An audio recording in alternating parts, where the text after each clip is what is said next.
TV down.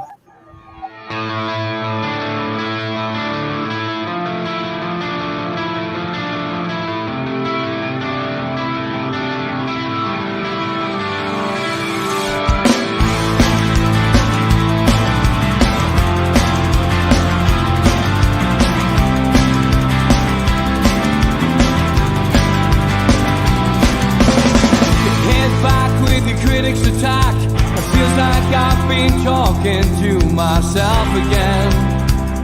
But it's the only way you're ever gonna learn. You look back and it's all in the past.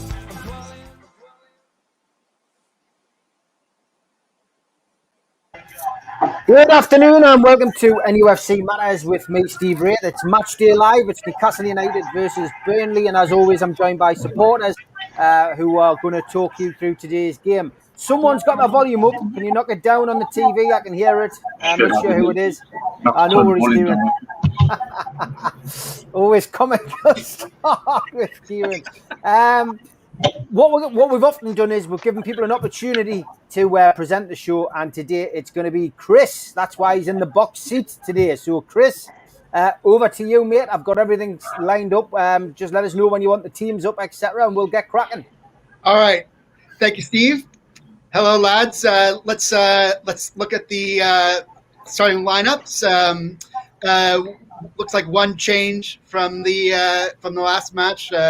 We've got Gale on the bench and Alan Saint-Maximin starting. So we've got Dubravka, Murphy, Fernandez, Clark, Dummett, Ritchie, Shelby, Longstaff, Almiron, Saint-Maximin, and Joe Linton.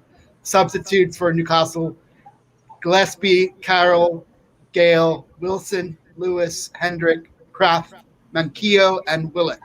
So let's go around the horn here. Get your thoughts on the lineup. What's your thoughts, Paul? I think it's probably near enough a stronger side, apart from probably Joe Linton for Wilson, really.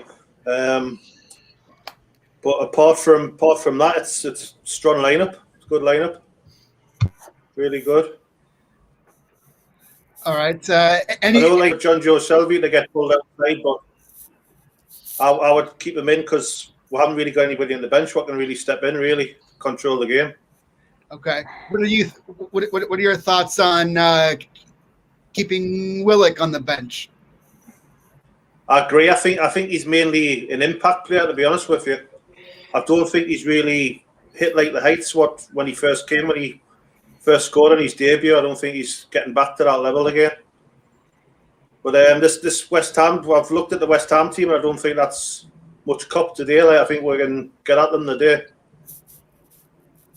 Steve, any thoughts on the lineup? Yeah, I mean, look, I don't expect Wilson to be starting straight away. I think they'll treat him with kid gloves. Steve Bruce has got 4 points out of the last 2 games. I'm delighted to see ASM back in the starting lineup. I think he's deserved it, and I just hope that he can hit the ground running and create a spark early on. Coming on as an impact sub made a big difference in the last 2 games. Starting sometimes, he sometimes tends to sit back and not be as influential on a game. But let's hope that he starts off quickly and Newcastle can get into a good command and lead early on. I think what showed with Andre's stats last night on the Three Amigos, and I'm happy to play them before kickoff, is that Newcastle have got a good home record against West Ham, and we have players who are in form at the minute. Martin Dubravka is back to his best and proven why he's number one. ASM has obviously showed some flashes of brilliance, but Matt Ritchie, he's a captain without the captain's armband. So for me, I think that's a fairly strong team. Be interested to see how they line up. I think we got pulled from pillar to post early on by Burnley, but West Ham's a different test. West Ham like to play football. They like to get forward, to score goals. And, I think this will be a fairly open game. And, I went on to Al Walid's show and made predictions, and I was quite fearful of this game against West Ham. But after the last 2 results and the last 2 performances, I think Newcastle could get something from this game. I do believe that there's, I think it'll be a high scoring game. I think there'll be goals in it, and I genuinely feel that Newcastle will get something from this. Willock on the bench doesn't surprise us. There seems to be some kind of issue, which is, coming out of the dressing room, that there's maybe been words said between Willock and someone else. Of course, it's all allegations. We don't know whether that's true. Mitch was talking about it on the Three Amigos a couple of weeks ago, saying that that Shelby and Willock didn't seem to connect. I think that was the one thing I mentioned again on last night's show, that, I feared seeing John Joe Shelby and Longstaff in the middle, but that's what I expected, because he's not going to take the captaincy off Shelby. He's gone out of his way to praise Shelby this week in his press conference yesterday, and he's, and obviously Shelby's made his mouth go about West Ham, so be interesting to see what they've got there, what reaction they have to him saying that Newcastle's got a better squad. But yeah, I think the play I'm looking at today is Almiron. I'm hoping that Almiron can maybe get out of the rut that he's found himself in.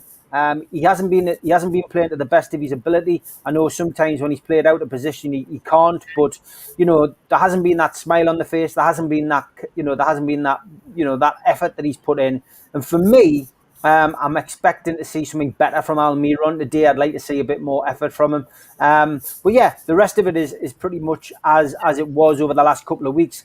Gillespie on the bench is interesting. I'm not sure whether Darlow's had a reaction in training, whether he's had some kind of injury, or whether there's just a concern over him, or whether Gillespie has been, training better than Darlow. Who knows? But it was interesting to see that. Maybe it's simply just an opportunity for him to bump his pay packet up and getting an appearance in on the bench. It might just be something as simple as that.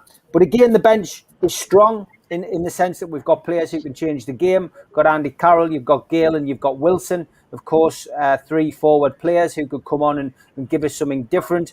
And we've got cover at the back as well, which is nice to see. We know that Manquillo, to a lesser extent, Kraft and Lewis can both come on and at least do a job at the back. Hendrick, I'm not expecting to see him make an appearance today. Willock, of course, another player who can make a difference in midfield. So all in all, yeah, I'm happy with it. And I do feel that Newcastle United will be able to get something out of this game. And nice to see a little tribute in the match programme today to Glenn Roeder. Glenn Roeder, who, of course, was a wonderful captain and who I was lucky enough to see as a captain of our team. I saw him score goals. I saw him do the Roeder shuffle many times at St James's Park and away from home. And, of course, somebody who is held in such high esteem at the visitors' club, West Ham, as well. So nice to see both teams paying tribute to Glenn Roeder today. Thank you, Steve. Our lead, are you satisfied that the lineup is pretty much unchanged from the last match with the addition of St. Maximin starting? Yeah, I think Steve Bruce reached to line up that there is some balance. I can see Murphy and Almiron on the right side, managing the right side, Richie, and now SM on the left side. They change only Gale and Saint Maximin. The game, I think we play better today because we will be more comfortable since we win last time, and we are in better position than last, better gap difference in points since a very long time. So I hope we take advantage of that, and and I wish if we play, but he want to be reasonable. I think Steve Bruce today. This game is winnable. We have four hard games coming up, so I wish if we can take this 3 point. The good thing is Saint Maximin. I think he will play him today as a striker. I believe he using like what Zidane did with Cristiano Ronaldo, his best player in the team. He put him as a striker and manufacture the plan just to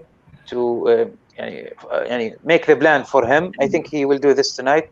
The game, I think, is going to be the game of Lingard against Saint Maximin. All right, Pete. Sean Longstaff was pretty much a forgotten man in the lineup until Hayden's injury, and then after Hayden's injury, we sort of expected Steve Bruce to do the Steve Bruce thing and put Hendrick in there for Sean Longstaff. We had some more worries about Longstaff's partnership with Shelby, but how do you see that working out? And what's your thoughts on Sean Longstaff getting a run in the midfield there? I'm just glad that he's in the team. You could tell in the last couple of games that he's really sort of buoyant by the fact that he's been given this opportunity. And Steve mentioned it before as well as others, in that when you're in a relegation battle, you want players that play for the badge, that play for the club, that know the club, that understand the club. And Sean Longstaff's that. He's exactly that. So coming back into the team, seeing him work his socks off, chasing everything, winning everything, but also being good on the board, it doesn't surprise me. With the way that we kind of reverted to the three in midfield under Graham Jones, I actually mentioned a few times that I thought that Sean Longstaff would do well in that sort of formation. And playing with that extra man in midfield would give him the license to get on the ball, but also get forward, because he's a goal scorer as well. He can arrive in the box and he can get on the end of things. And I think this formation and this setup today allows him to do that. He'll have Almiron pushing on, but he can push on as well. And Shelby will be that man that will kind of just sit back and just kind of soak up the ball and keep possession ticking over. So I'm really glad that he's in. In terms of a partnership, look, Sean Longstaff knows he's going to have to work twice as hard as Shelby, because Shelby just doesn't work hard enough, and that's his biggest problem. But he'll know that. But I think he's risen to the challenge the last couple of days. And today, looking at their midfield, there's no reason why he can't do it again. All right, thanks, Pete. Kieran, a lot of the talk leading up to the match this week was would he start Wilson and St. Maximin, or would he stash Wilson on the bench after getting maybe a lot more minutes last week than people expected? We had talked last week about maybe him getting on 10, 20 minutes, and there he was stuck on the 56th minute. What's your thoughts on how Steve Bruce has handled the lineup this week by starting Wilson on the bench? Well, for me, I think it's a good thing, because I noticed. I don't know if anyone noticed last week when he came on against Burnley. I don't think he looked that sort of energetic. He didn't really look that fit. And when you're looking at him today, he's probably done the right thing. To be honest, I don't really want to see Joe Linton in. I would have rather had Gale. So I still don't think he's clinical, Joe Linton. I think we need someone that put the ball in that. And if Wilson was fit, obviously fit to start, I would have played him, but he's clearly not. And the manager's probably looked at him for, should we bring him on with 20, 30 minutes left and see if we can have an impact there. So, and you mentioned earlier, he's got a good record against them, hasn't he? So hopefully he comes off.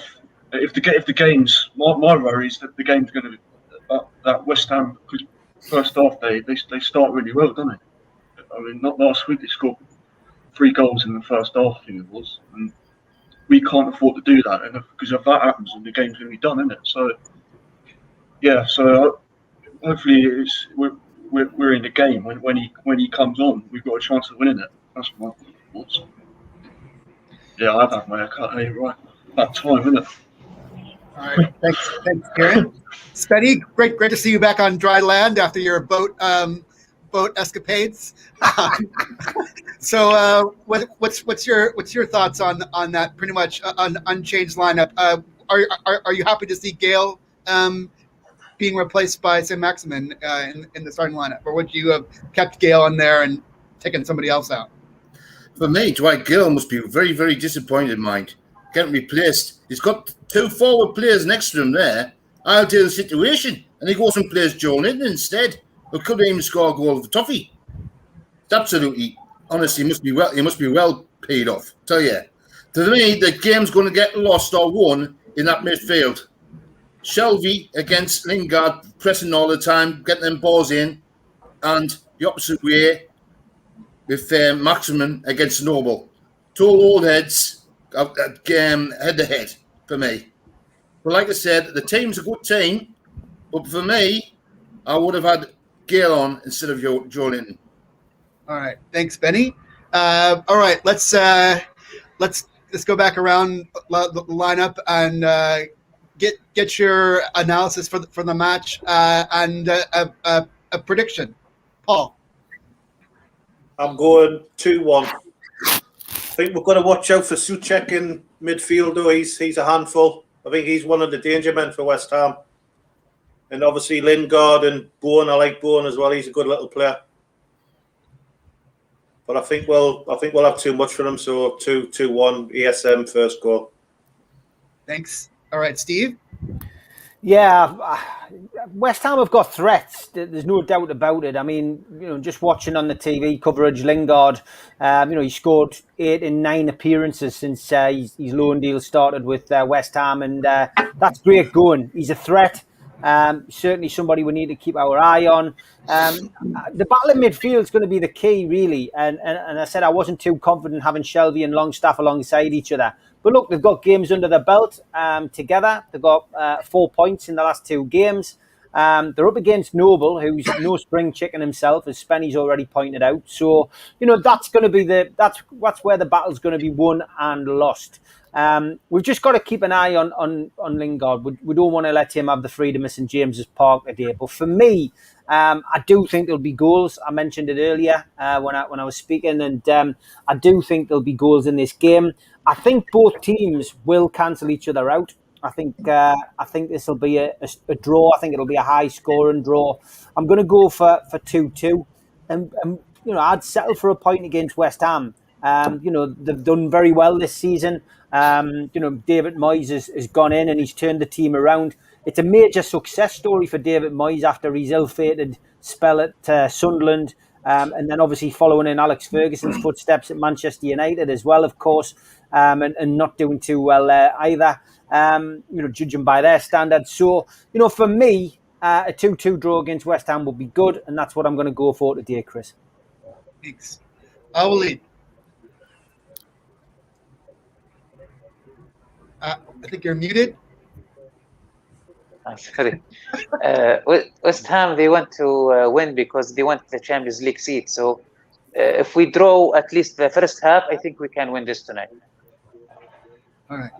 Pete, so West Ham has been known for getting off to a fast start. How critical is it for Newcastle to grab that first goal in this match, do you think? It's everything.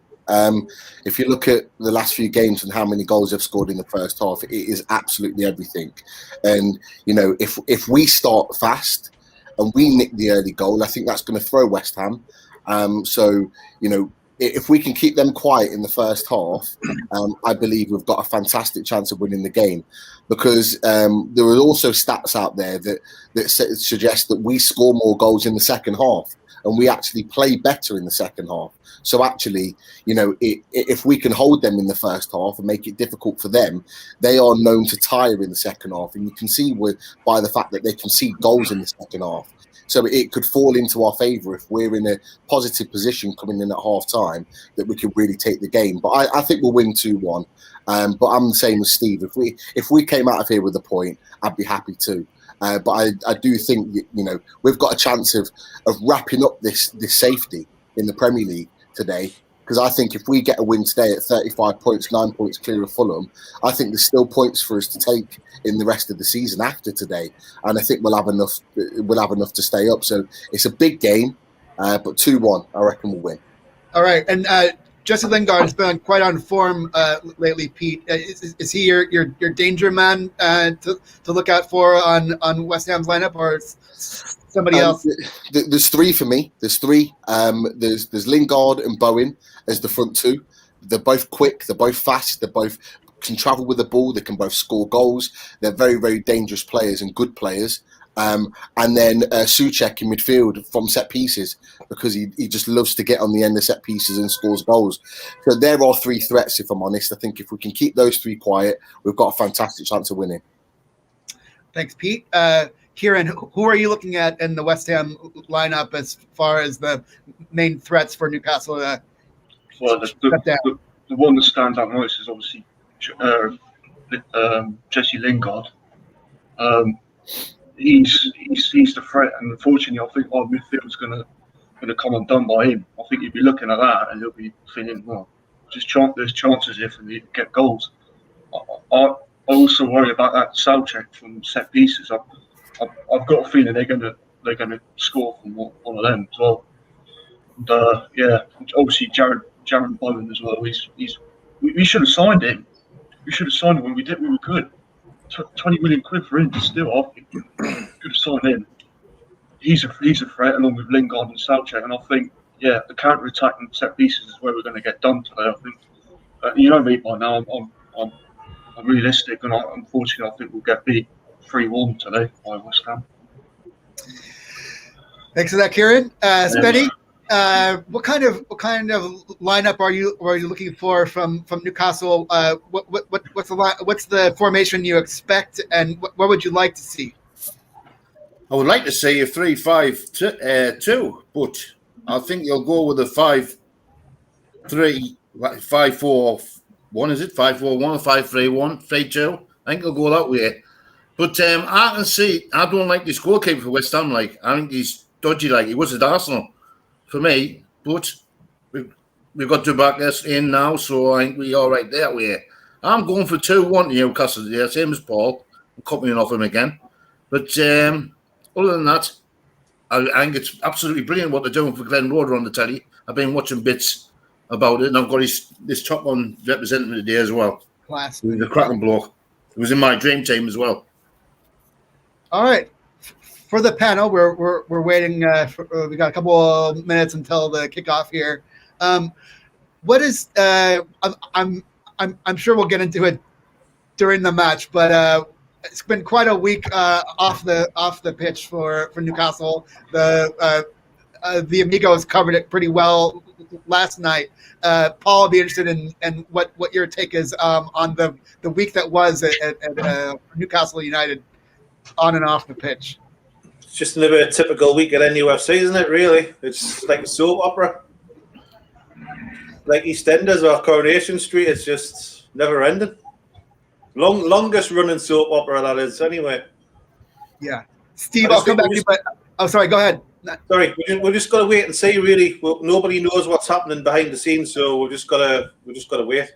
Yeah. Steve, I'll come back to you, but I really want to get Walid's. How has this week been playing in the Saudi media with all of the stories coming out about the documents from the league, and then these back and forth volleys about interference or involvement in international transactions? I think the tweet from Craig Hope, I think it's got hit here for the documents of Musgrove. I was the only one who translated in Arabic, but I think there is impact from some the majority still on the old. Thought that the deal is off, but now they get to know that there is something could happen. I mean, the main majority they are not keep by day-to-day information, but I think they get surprised from all the news about. All right. Well, Pete, we covered this a little bit last night on another channel, but what's your thoughts on how this week has played out, and sort of what's important, what's not important? It's never a dull moment with Newcastle United, that's for sure. There's always something that pops up week in, week out. But look, I think the revelations from the Chronicle were massive. And we have to remember the things that, of all the chain of reaction of things that have happened this week, the one thing we need to remember that the stuff that from the Chronicle, it is facts. You know, that's the key thing, is that we know for sure that that's the case, because that's been 6 months in the making. Everything else after that is hearsay, it's assumptions, it's you know, opinions, and a lot of it is just as a reaction of that. So they would have known for 6 months that they would have to release this information. The Premier League would have known for a long time that this was about to come out. So the story that came out after that, with regards to everything with regards to MBS and Boris Johnson, it didn't surprise me. It didn't surprise me because it's a natural reaction to them. They want to pour cold water on it all. They don't want it getting too big because, you know, they're trying to win an arbitration case. So they need to keep it as quiet as possible. So then what happens after that? Loads of other stories in the media to try and deflect from it all and completely wash it away is their natural reaction. But the one thing that we need to remain optimistic about is the stuff from the Chronicle is facts. You know, we know that to be true. And they had to release that information because it was asked for. Is it the Freedom Act? Am I right, Steve? What was it? Yeah, freedom of information request. Freedom of information. And they're not always granted, Pete. They're not always granted. So, you know, that's the thing. That's the big thing that I take away from that. All the other stuff is a smokescreen. All the other stuff is assumptions in hearsay and just opinion-based stuff. I just want to go off the facts, and what the facts were, what Andrew Musgrove put out, which was fantastic. A fantastic read. Kieran, I don't know if you followed all three of the articles came out this week, but are you feeling more positive, more negative, or neutral about it? To be honest, I'm just sick of it. To be honest, I don't know how it's gotten to this. I mean, you're thinking last year that you thought it was going to get passed, didn't you? And now it's got this sort of political thing, isn't it? It's just ridiculous. Right. It's just, I don't know. I mean, the only hope that you've got is that you've got the best lawyer working on it, haven't you? So just got to hope. I mean, it's just. I don't know if it's corruption. I just think I think there's I don't think it's the Premier League. I think they've had a word. Someone's had a word with them, saying that these people can't own the football club because of who they are as people, not because of the separation thing. And I think that's why the Premier League have dragged this out, because it's not in the owners and directors test to sort of go against it, is it? There's nothing actually in the test that's wrong. It's just that the Premier League. I just think the Premier League have had someone in their ears saying that these people can't own the football club because of who they are. Thanks. Spenny, you always have an interesting take on politics and sort of what's going on behind the scenes. How do you see sort of the volleys and back and forth that were fired this week? Who comes out the winners and losers in this? Right, what I heard on the yacht last night was when he passes a bottle of champagne, he's all he talked about was Halloween all day, all the time, how nice his coffee was. Anyway, I think... Was he having a cream tea on his yacht, was he? I had the cream tea with a bit of champagne. Anyway, going back. For me, this arbitration is still going on. It's just little leaks coming out, like it was said on the Free Main Goes weeks ago. You're going to get little leaks all the time, every week by week. And a little set to a known journalist as well. Mr. I'll not say his names, but like I said, I asked him the day before all this came out, do you know any update on the takeover? And he says, no, there's nothing coming out because there's an arbitration. You won't hear nothing. The next day, he's all over Twitter saying, oh, it's contradicted. Boris Johnson's been interfering and that and then all this. So he's talking out his ass as usual. So he's blocked. Anyway, we'll go through. All right, Steve, you had you and the amigos had a lot to say on the show last night. How would you sum up this week and where we are? I think Paul really got it all right there when he said it's just a typical week. obviously I've been away for a couple of days, so I haven't really been as active on social media. But then to hear and watch everything develop over the course of the last 7 days has been, no surprise. But yeah, look, Andrew Musgrove, congratulations to him. What a great scoop that was. Great bit of journalism. Kid deserves a lot of praise for going out and doing that, and really showing the Premier League for what they are. That. You add that to Nick DeMarco's Arsenal, if you like, for when this eventually does go legal. The Premier League, for me, are just treading water now. They don't really have much of a get out on this. There's somebody's head or people's heads are going to roll, and I still think this takeover will go through. It's just a question of when. The big hope, of course, was that Newcastle would be relegated, and Steve Bruce has really thrown a huge grenade in those plans with the last 2 performances. And if we can get something else today and get further away from that relegation trap door, then it's the Premier League's problem once again. And for me, I think that's all it's been. Stalling tactics by the Premier League. Let's hope they're in the EPL.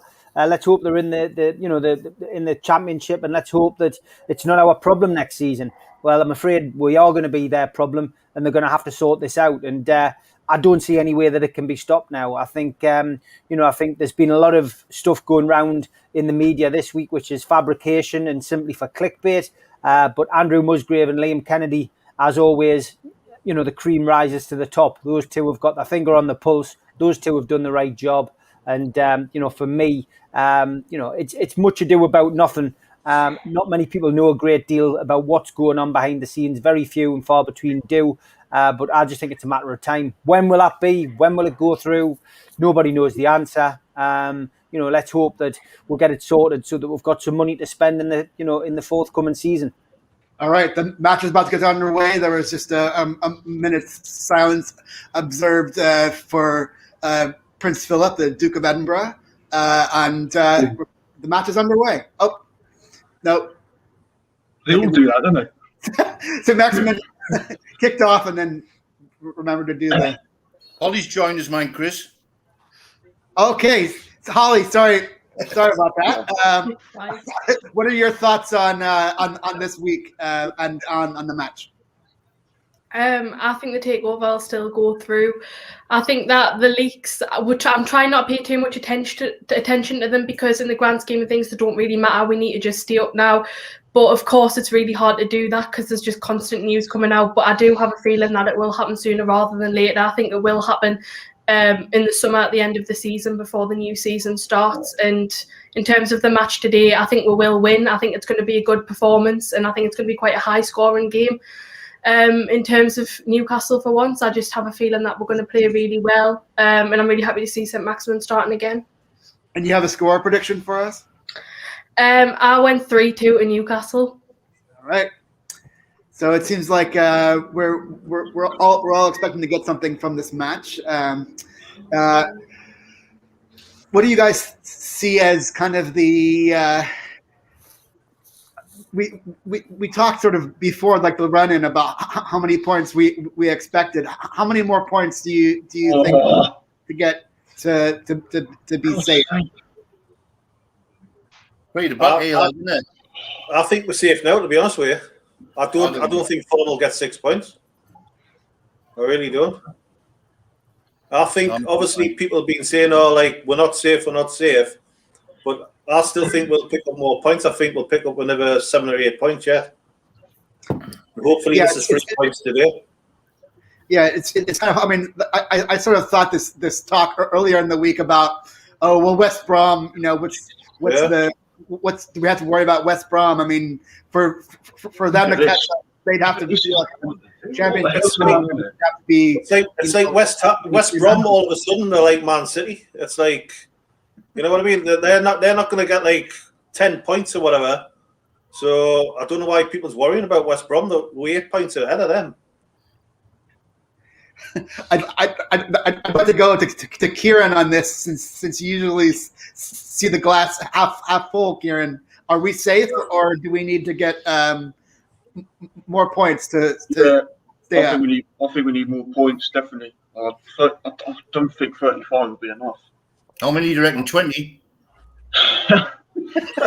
Yeah, probably. No, I think 38. I think 38. 38 points. You haven't got that many games then. Dude, honestly, I can see them going to Arsenal winning tomorrow. No Away chance. from home, they're better. Away from home, they're a better team than they're at home. Benny, are we safe? They've lost the last 4 games.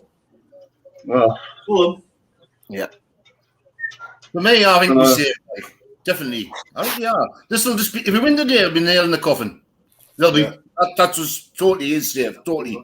You can't get 9 points. On these equal games now, today we win. We're 9 points ahead. I can't see him winning 3 more games. On the ball. Come on, ref. How many more points are you looking for us this season? Don't I mind, think we only need 3. Sorry. Oh, I was asking Pete. I think.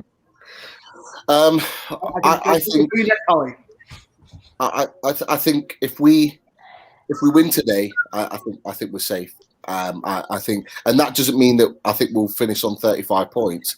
I still think there's games in this season that we can get points from. You know, I've already mentioned before. I think we're capable of getting a win at Arsenal. I think I had down as Sheffield United as a banker, and I still believe that we should get 3 points from that game. You're talking potentially 6 points there, 4 points if we get a point from Arsenal. You know, but we're still in a position where we can get points. That's not even including going to Fulham on the last game of the season. I still believe that you know, we will do enough now after that win last week to stay in the league. You know, for me, West Brom's a non-factor. That yes, they put a couple of results together, but you got to remember that Fulham have still got more points than them. So Fulham are the threat to us right now. And I don't believe, you know, West Brom will go on a little run like Fulham did, but you're asking West Brom to pretty much win every single game that they've got remaining to even sort of really have a chance to even get near to us, and that's with us not winning another game. I just don't see it. I don't see West Brom winning every game. So go on. Oh, just wide. So yeah, I think, you know, today's massive. Today's massive for us. If we can get a point or 3, I think that takes us well on our way. Holly, so with West Ham is currently 4th. If they get a result, they can move up to 3rd today. So who do you see? Who's got more pressure on them to get a result in the match today, Newcastle or West Ham? Well, obviously it's both for very different reasons. I think both sides are very up for it, but I would say it's probably, I think that we will want it more, because if we do win today, then that's us safe. I don't think we need to do much more. I still think we will get more than 3 points before the end of the season, but I definitely just think if we win today, then that's Fulham kind of done. That'll totally dink their confidence, and we won't have much more to do for the rest of the season, which would be a massive help for us. But of course, West Ham will want to push further up the table, but regardless, I think if they lose today, I think they'll still qualify for the Champions League and they'll be fine. So I don't really think it's too much of an issue for them. So I would say that we need to get the points a lot more. Anyone have thoughts on our formation? Was it what you guys expected, or Steve Bruce or Graham Jones throwing out anything different than you expected? Me personally, Chris, I don't think there's much change in the formation. Seems very like the Burnley game. As expected, both teams, you know, they're both having a go. Newcastle just went wide with Sean Longstaff. It was well wide. It looked a lot closer. But yeah, Newcastle aren't certainly not struggling in this game.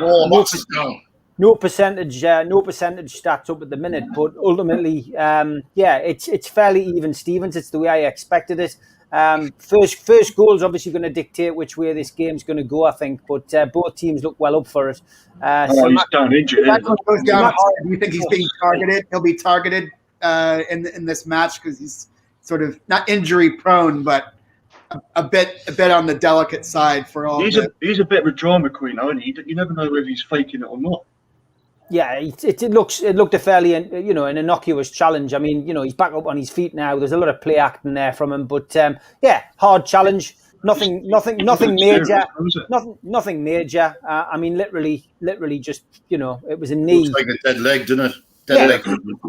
It's like a clash of legs. It looked like legs just bone on bone, just the impact. We got a free kick from it anyway. Free kicks being wheeled in, but in the box, headed away. Yeah, St. Maximin. Go on. 3 players. It's all right now, isn't he? Oh. Yeah. Shot blocked there by St. Maximin. He's like we talked about last match. When he's on the ball, he gets triple or double teamed, and that's always going to leave open somebody else, as we saw last week, 2 weeks ago, for Willock to get the goal. We look so vulnerable in the counter attack again, don't we? Throw in for West Ham. No foul. Goal kick. Oh, bloody hell, that's a goal. I think ESN looks like he's going to be in a UFC fight or something where his wrist straps what he's got on. Full contact sport here, yeah. Yeah. Okay. yeah, Chris, don't forget you're presenting. Yeah, corner for West Ham. I know. I'm trying to see how much commentary, because normally I talk too much. So No. When you're presenting, you've got to talk all the time. Okay. Corner for West Ham here. Wings in. Radio silence. Heading away. Adverts time. The adverts are coming on. Okay. Some good defense there. Got Maximin down again. He just got caught clearing the ball. I don't think there's anything wrong with him. Maybe a clash of heads. Yeah. It doesn't. Yeah. I mean, yeah. Okay. So he got hit on the side of the face. Yeah. There's a bit of extra drama there. But this is the thing. This is the thing with St. Maximin is that at 23 years old, and he's showing ability. He looks like, from last season, he looks like his final product is getting better. He looks like he's growing as a player.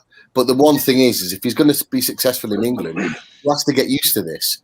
You look at the likes of, Eden Hazard and Cristiano Ronaldo when they came to this country, that they received the same physicality, but they came through it and they got through it and they got back up and got on with the game.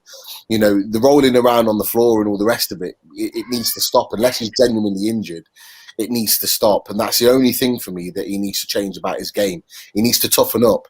He needs to expect that he's going to get bombarded, that he's good, that they're going to be physical against him, because look, he's got the ability to hurt these teams, and they need to find a way of stopping him. So that's the one area of his game that he really needs to kind of like just eradicate and get rid of. There was a shot of Graham Jones there in the stands with his water bottle. I'm wondering whether you lads and lass have any thoughts on whether his star has kind of been a bit dimmed since the early credit that he was getting, kind of stealing the spotlight from Steve. Has Steve Bruce's coaching or results been enough to sort of that the whole kind of controversy of who's getting the credit has kind of been dismissed, and we don't have to sort of follow every move from Graham Jones and who's given the instructions, or whether Graham Jones is on the sideline or whether is in the stands? Is this still a story, or are we moved beyond that? I think Bruce has taken charge now, to be honest with you, and he's getting out of jail with that coming back. Free kick. Obviously, ESMs and Wilson's, he's got out of jail a bit. The free kicks are no good against this one. Yeah. Not risky, right? He's just no man. I'll say this about West Ham, like they're pretty similar to us. They haven't got the keeper. They haven't got any forwards. Yeah. They're not playing with like a recognised forward, really. Antonio's injured, isn't he? So. Yeah. I mean, people forget that we beat these first game of the season 2-0, like convincingly as well. They won, wasn't it? 2-0. 2-0 on it. By Yeah, Newcastle. 2-0. Hendrick scored. Hendrick and Wilson, 2-0. Yeah, look where they are in the league now. Unbelievable. Exactly. Like I said, this West Ham team reminds me of Newcastle when Pardew was there and we got the fifth place. You know what I mean? Got a fluky season and then that was it. Yeah. I think they'll end up finishing fifth. I think they'll do what we've done. Won't get Champions League, I don't think. No, I don't think they'll. Yeah, fourth place, pretty Come on. pretty high position for West Ham. Especially when they were below us last season, Chris. Yeah. All right, Get in the box. Newcastle on the march here. To Maximin. Dribbles. You're going to get in the box now, look. Eluding everyone. Clears it away. Oh, where's the rebound? Into space. Up, shot. Hard shot there. But easily picked up by the West Ham keeper. Seems to be on form, Alan St. Maximin, not showing any lingering signs of injuries. I think he's playing the game about falling over, like Chris. When he's falling over and pretending to be injured, he's just trying to get it in the minds of the defenders. That's how they work. He's playing the mind games. Careful. You know what I mean? Yeah. All mind games. Yeah. All right. West Ham on the attack here now. Into space. Nobody's there. Nobody's home. You can see that. Our back line, particularly our defensive three, are sitting very, very deep, and they're doing that to stop that counter attack. Because that's where the likes of Lingard and Bowen will hurt you. They like to run in and beyond and behind you. So if you're cutting off that ability to do that, and you're blocking off that space, it is making it difficult for them. You can already see that Bowen and Lingard are having to then go into the channels to be able to try and get hold of the ball. So at the moment, it's kind of playing into our favour at the moment. It's what we wanted, because we don't want West Ham to have a fast start. And actually, we look like the more likely to score at the moment. It's been a good 15 minutes. We've not got that killer instinct at the top with Joe Linton. You know, we'd obviously want Wilson in there, but the longer the game goes on, there's an opportunity there for someone like Wilson to come on and really open up this team. So, you know, fingers crossed it continues in this vein, and hopefully we get a goal. So we've got two managers our coaches on the pitch there who've been the butt of a lot of criticism over the years, but there's talk of the job that David Moyes has done this season, him being the leading candidate for manager of the year. What's the panelists' thoughts on the job that David Moyes has done, or anyone else that you would think of would be sort of manager of the year? Pep Guardiola will get it if he wins 4 trophies. Nailed on. I think Moyes has done a good job. He has done a good job with the players he's got, and he's built well. Obviously, he's far better than what we've got. Steve, do you rate Moyes? Do I rate Moyes? Not really, but he's done a good job at Everton, and you know he's now doing a good job at West Ham. I guess just it's all about your owner, understanding what you're looking for and being able to financially support you. But he's spent a few quid, Moyes, down there, but he's brought in the right players. I always think he was on a hiding and nothing at Sunderland, because I feel it was a club on a downward spiral. So I think. You couldn't really judge him on what happened down there. I think they were just always going to drop like the proverbial stone. And I think at Man United, he was, it was just unlucky. Anybody who followed Alex Ferguson into that job was always going to struggle. We've seen similar at Arsenal. Arsenal haven't been the domineering force that they were when Wenger left. And we saw, in a smaller way, we saw the same at Newcastle when Kevin Keegan left the first time round and Dalglish came in. He was always going to struggle, and it's one of those things. But West Ham, he's done really well. He's managed to put a smile on the Hammers fans' faces. Here, Maximin, Almiron, Bloody hell! Shot deflected by West Ham and saved by the keeper. seems like Newcastle has had a fair amount of possession in this game. There've been plenty of matches where we've been on like 25% possession, and then other matches where we were surprised that we were sort of dominating possession early on and maintaining that throughout the match. So we're about 17, 18 minutes in. What are your guys' thoughts on sort of overall what you're seeing from this match, Paul? I think we're playing pretty decent, to be fair. We look the far better side. West Ham had some movement. He'd be a good player, wouldn't he? Yeah. We're definitely, West Ham's definitely here for the taking, definitely. Steve, positives from the first 18, 20 minutes of the match? Yeah, look, we're in it, and we've got players on the bench who can change this game. But yeah, it's a typical spring game. The downside is we're not there to watch it. There's nothing better being in St James's Park when the sun's beaming out like that and the smell of the freshly cooked grass. We're lucky by ASM, but yeah, look, we are taking the game. We are taking the game to West Ham, which we should be as the home team. The good thing is there's no nerves, there's no early nerves. We're 20 minutes in. It's still goalless. First goal's crucial, Chris. Yes, definitely. As the host down here in London, my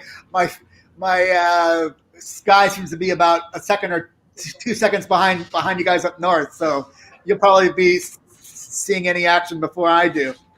But Walid, what's your thoughts on the first 19, 20 minutes of this match?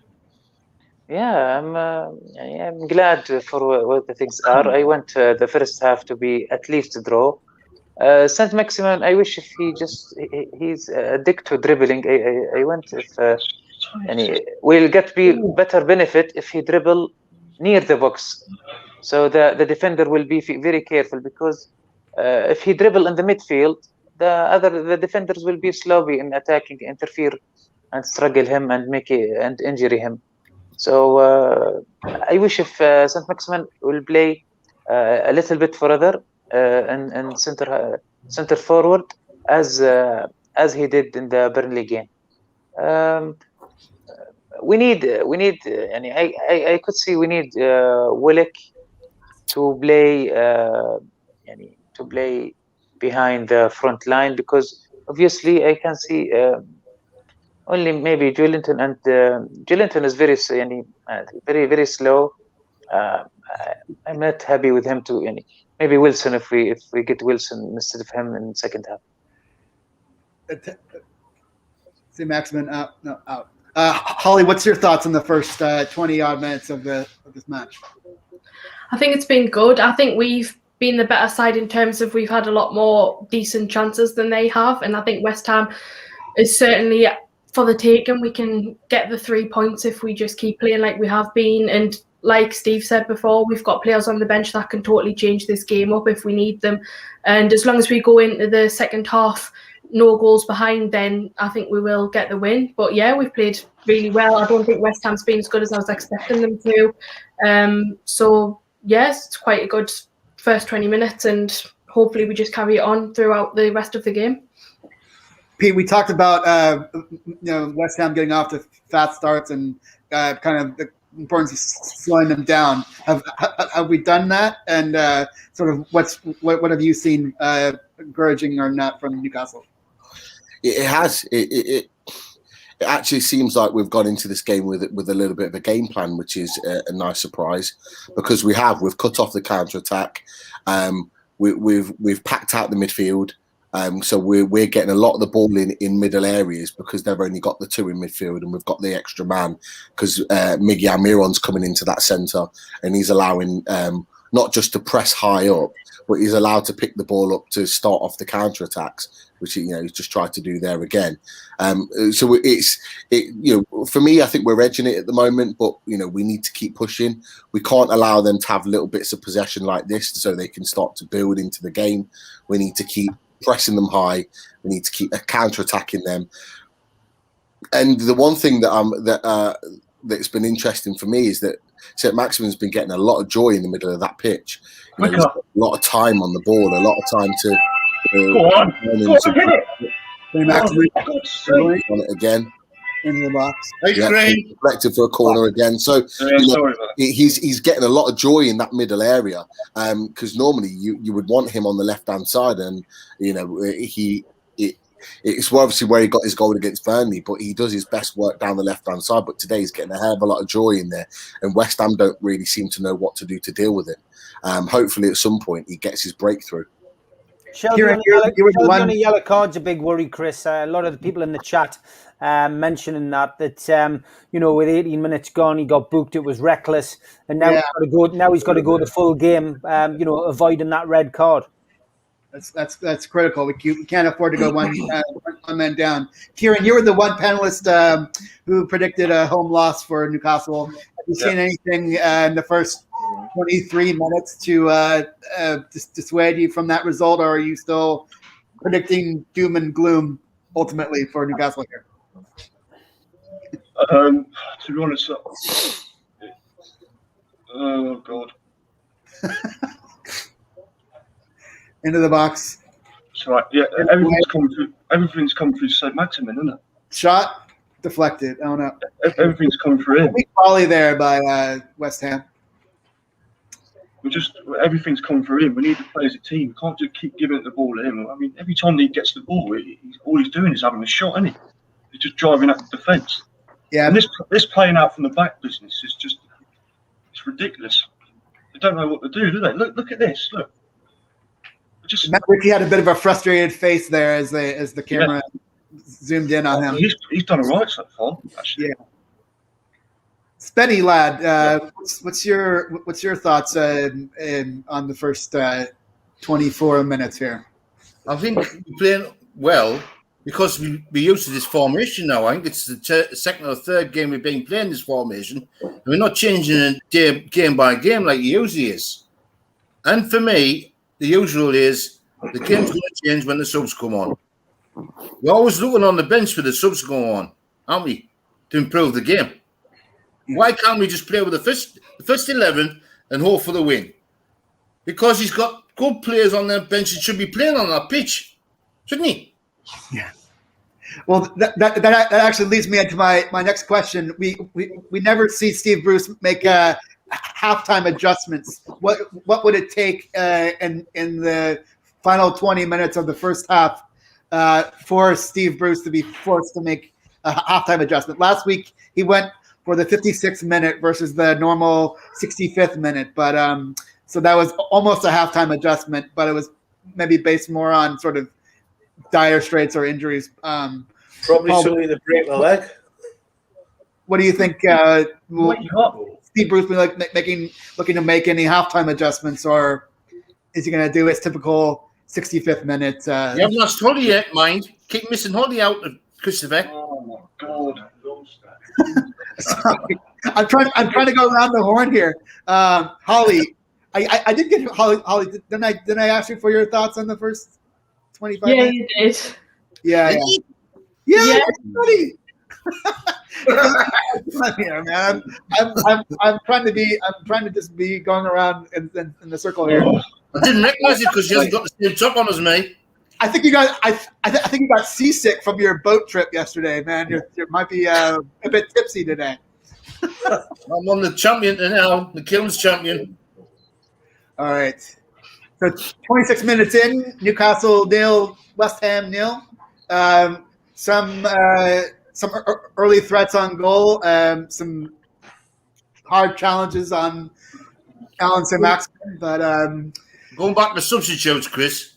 Yeah. I think you should put Willock on for Shelby, like Steve pointed out about the other card, and he should be putting Wilson on for John Linton. I think he's just playing connect four on the pitch him, so they don't touch the ball yet. Bill. Yeah, I was going to ask the panel. So obviously, with Lascelles out, we've got Shelby as captain. What would it take for? Honestly, you're getting done by Mark Noble. God's sake! Mark Noble is about 40 Shelby do that would take him off of the first 11. Probably for us to go a goal down. I think Joe Linton hasn't done anything in this game so far. Like I can't see what he's done. This is dangerous. This is dangerous. What's that sound check get on the end of one of these? So yeah, This is going to I be think one so of long. It's a pretty West good game, like. about a couple meters outside the 16-yard box here. West Ham lining up. Lingard, danger man. No, look, you've got to mark it. You can't. Somewhat and Dawson as well. Look, Dawson and Soucek. Yeah. Newcastle seems a bit unsettled here in defense. This looks a goal. This. Looking for what? Get out. Get out. Into the box, swing in, Oh, headed away. Oh, Kieran, can I ask you a question? You know, when you come out the front door, do you ever worry about the seagulls shining on your head? Not quite as bad as what it is down at Brighton, I don't think. Well, right.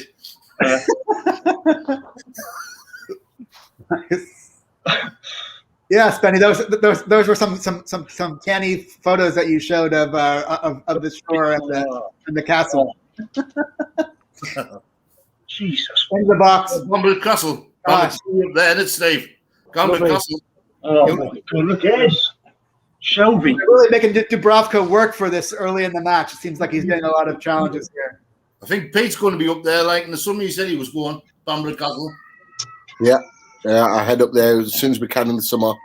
I'll be up there. In fact, some of the pictures you put on there were fantastic. Yeah, right. I will join you, Pete. We'll do an excursion. Definitely. Yeah, I haven't been up north in too long. It's beautiful part of the country. Wouldn't think so, because you're the only one who's got a bloody coat on you down south. I am inside, so I guess I can take it off now. Thanks for reminding me. The hosting duties. I got the tunnel vision here. The worry about West Ham. It's not Burnley, this is. I was going to say the worry about this game is the intensity in our play is dropped off, which has allowed West Ham to get back into this game. Because West Ham aren't really doing anything. They're not playing great. They don't look good.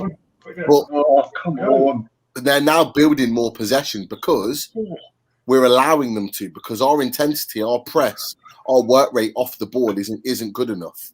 It's really dropped off. And look, we've got an opportunity here at 0-0. We've had, arguably the better chances than them to score. And I worry that we're just going to allow them to get a cheap goal and grab the emphasis of the game. Holly, what adjustments would you be making either at halftime or later in the match? Do you think it's an issue of personnel? Do we have the right people on the pitch, or would you be changing tactics and strategies to get a result here? What's holding Newcastle back?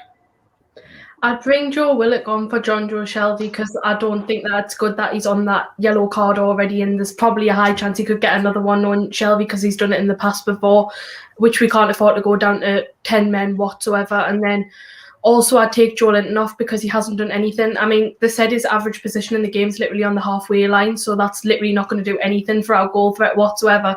So either at halftime or just after halftime, I'd probably bring on Callum Wilson for Joe Linton, and then hopefully that can help us get in the box more, because Joe Linton, it's the same problem. Some weeks he looks okay, but then again this week he's never in those natural goal scoring positions, because you can just tell that it's out of his comfort zone. It's not what he does as a player usually, and it just doesn't suit him at all. I wasn't really happy with the fact that we played as defensively as we have, with the 5 at the back and just being so far back at the pitch. I don't think we should have done that against West Ham.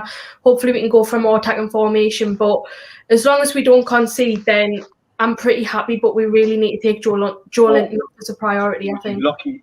Oh, God, could have been a pen. Swinging in here, defended by Newcastle.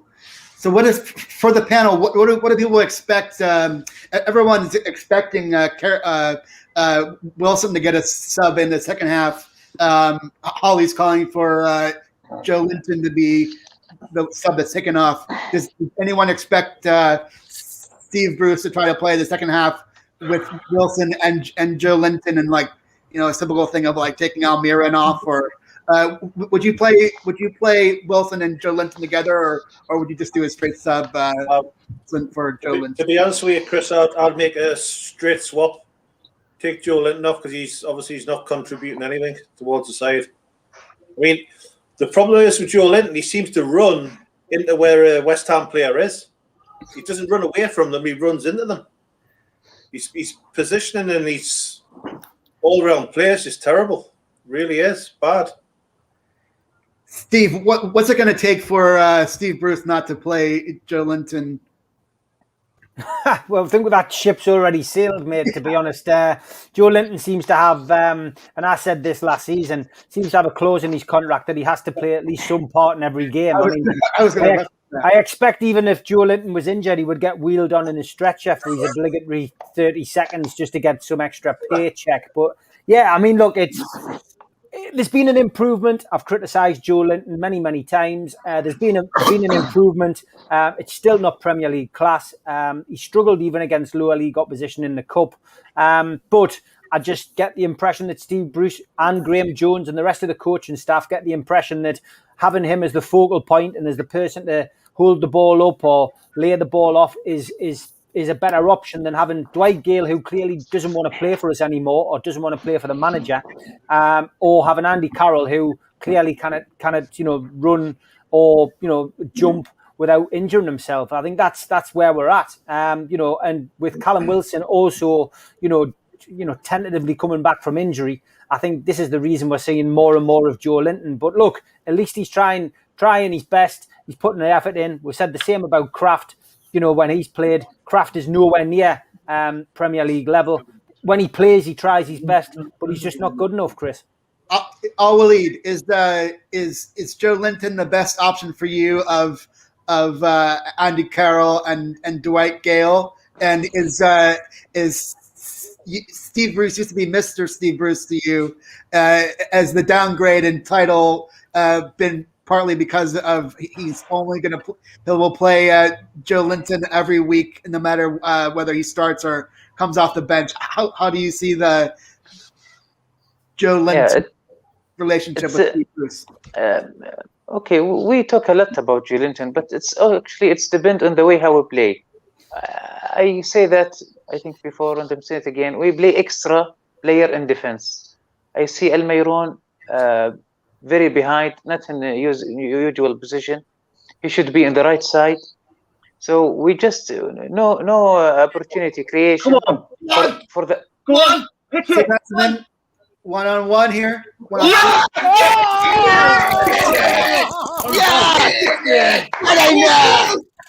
on! Get in there! Keep the faith. Told you. Wow. Wow, that was check this on VAR. That was something out of nothing. Red card. Is that a red card? Red card. Wilson's off. Second yellow. Wow. You stop the play. Game over. Development there. Wow. Goal for. Come on! Craig Dawson gets sent off. We've got to go for the second goal now. Definitely. We've got to take that. Double whammy. Definitely. That's like 2 goals. Wow, that's quite a development. And you know what? Analysis on that. For the red card. That's not a red card. That's not a red card. That's but that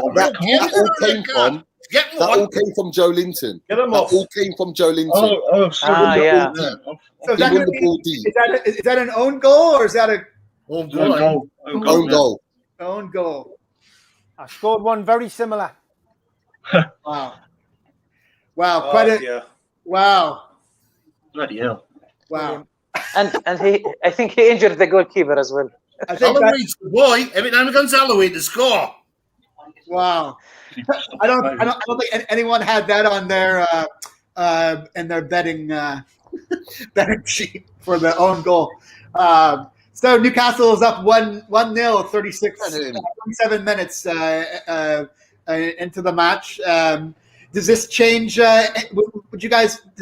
We talked about making adjustments at halftime. would anyone be making adjustments now that we've got that 1-0 lead to protect this lead? How does it change the calculus for substitutions and formations, Paul? The best form of defence is attacking it. So you don't sit back. You've got to keep going. You're right. You're right, Kieran. To be honest with you, Chris, I'll take Shelby off. Obviously, we're playing against like 10 men now, so we could obviously go down to 10 men. So take Shelby off. I mean, that's more realistic, really. Steve, does the goal change your ideas for adjustments? Yeah, I mean, for me, I would leave it as it is until half time. I just think Steve Bruce is a man set in his own ways. I think we'll see Willock definitely play a part in this game now, because if we can get to half time 1-0 up, I think he's got a perfect excuse for taking Shelby off, being on that yellow card, and bringing Willock on and playing him alongside Longstaff. But yeah, look, why change anything at the moment? It's 1-0. Let's get to half time and let's see where we're at. But 1-0, 10 men. Newcastle have all the advantages at the minute. Walid, would you replace Shelby at halftime being on that yellow card? Of course, and I was going to say that before the goal, we get interrupted by the goal, that St. Maximin is play individually, but as we can see, Joe Linton is trying to go inside, and the way we play is we play on the mistake of West Ham line. So we need now. As I said, we have extra player in the defense. Now they are 1 man short. So definitely we need Willock and or Wilson as an extra, not just 1 by 1 substitution. Holly, any changes that you would make at halftime after the goal? Just the same as I said before, I'd still bring Wilson on for Joe Linton, and I'd still bring Joe Willock on for Shelby. But yeah, I'll just wait till half time now. I don't think we need to bring them on before that. I'm still not happy about the risk of obviously having Shelby on that yellow, because I still do think there is a high potential at the end of the game. Come on, get forward. So I'd definitely bring him on. Come on, okay, Maximin. Oh my God, what is he doing? What? Go on. 2 on scoreboard. What the hell? A weak What's shot Murphy there. doing there? He's got to square that. He has to square that. Yeah, that was a bit shambles there. So Newcastle. Yeah, sorry, Holly. We interrupted you. Were you finished your thoughts there? Oh yeah, I was finished. That was all. All right, Pete. What are your thoughts on playing up 1-0? Does that change Newcastle's strategy or personnel for the second half? The only change I'd make is I'd take Shelby off at half time. Yeah! Get in there! Yes!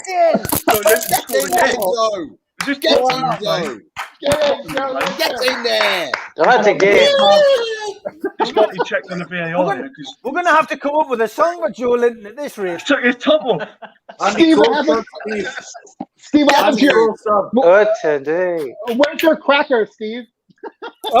Me rat's here, mate. It's already been on. Okay, good.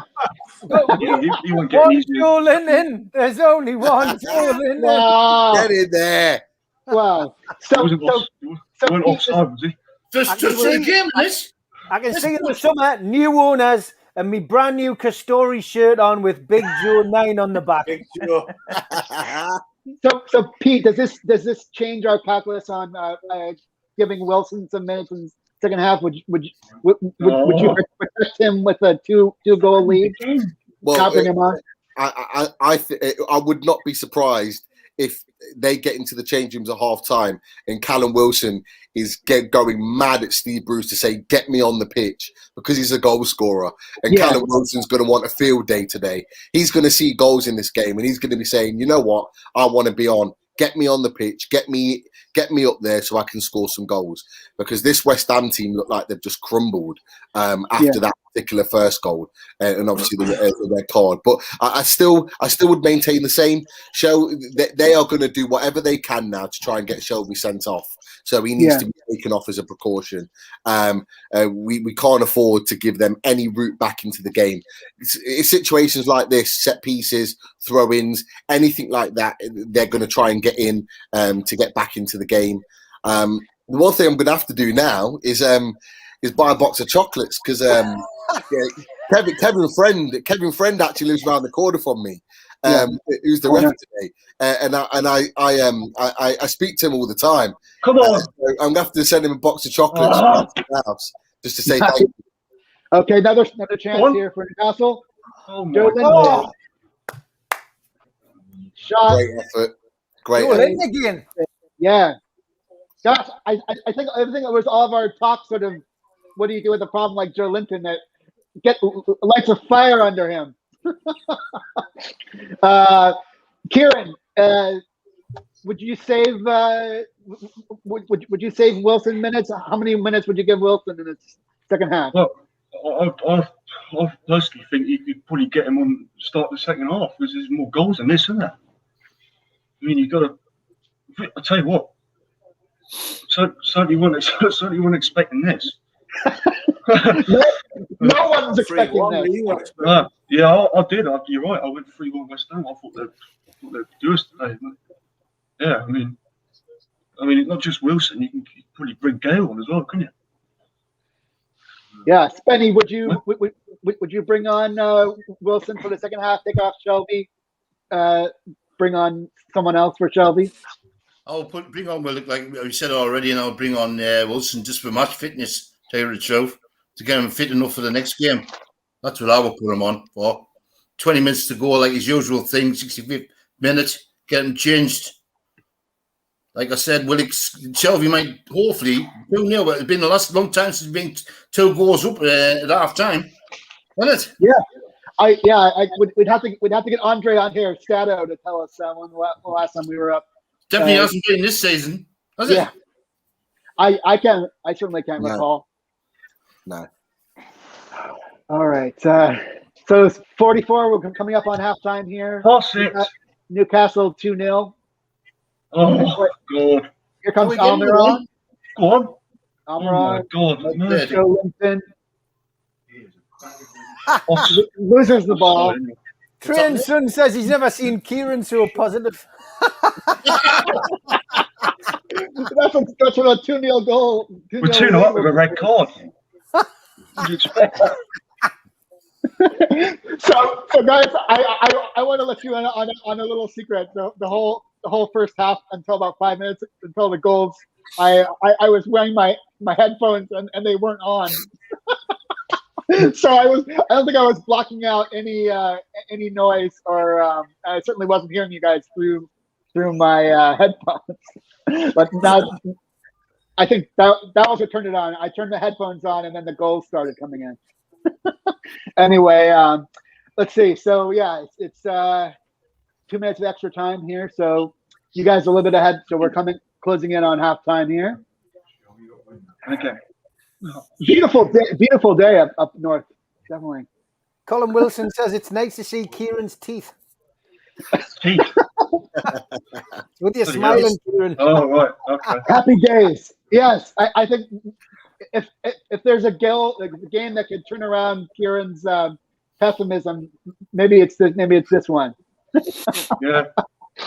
But yeah, there seems to be something about Newcastle always, like we showed it in the last night. Everything there's something about Newcastle has a decent record against West Ham. I don't know what it is. What do you guys think explains sort of Newcastle's kind of historic recent success against West Ham, no matter whether they're fourth in the league or challenging us for relegation spot?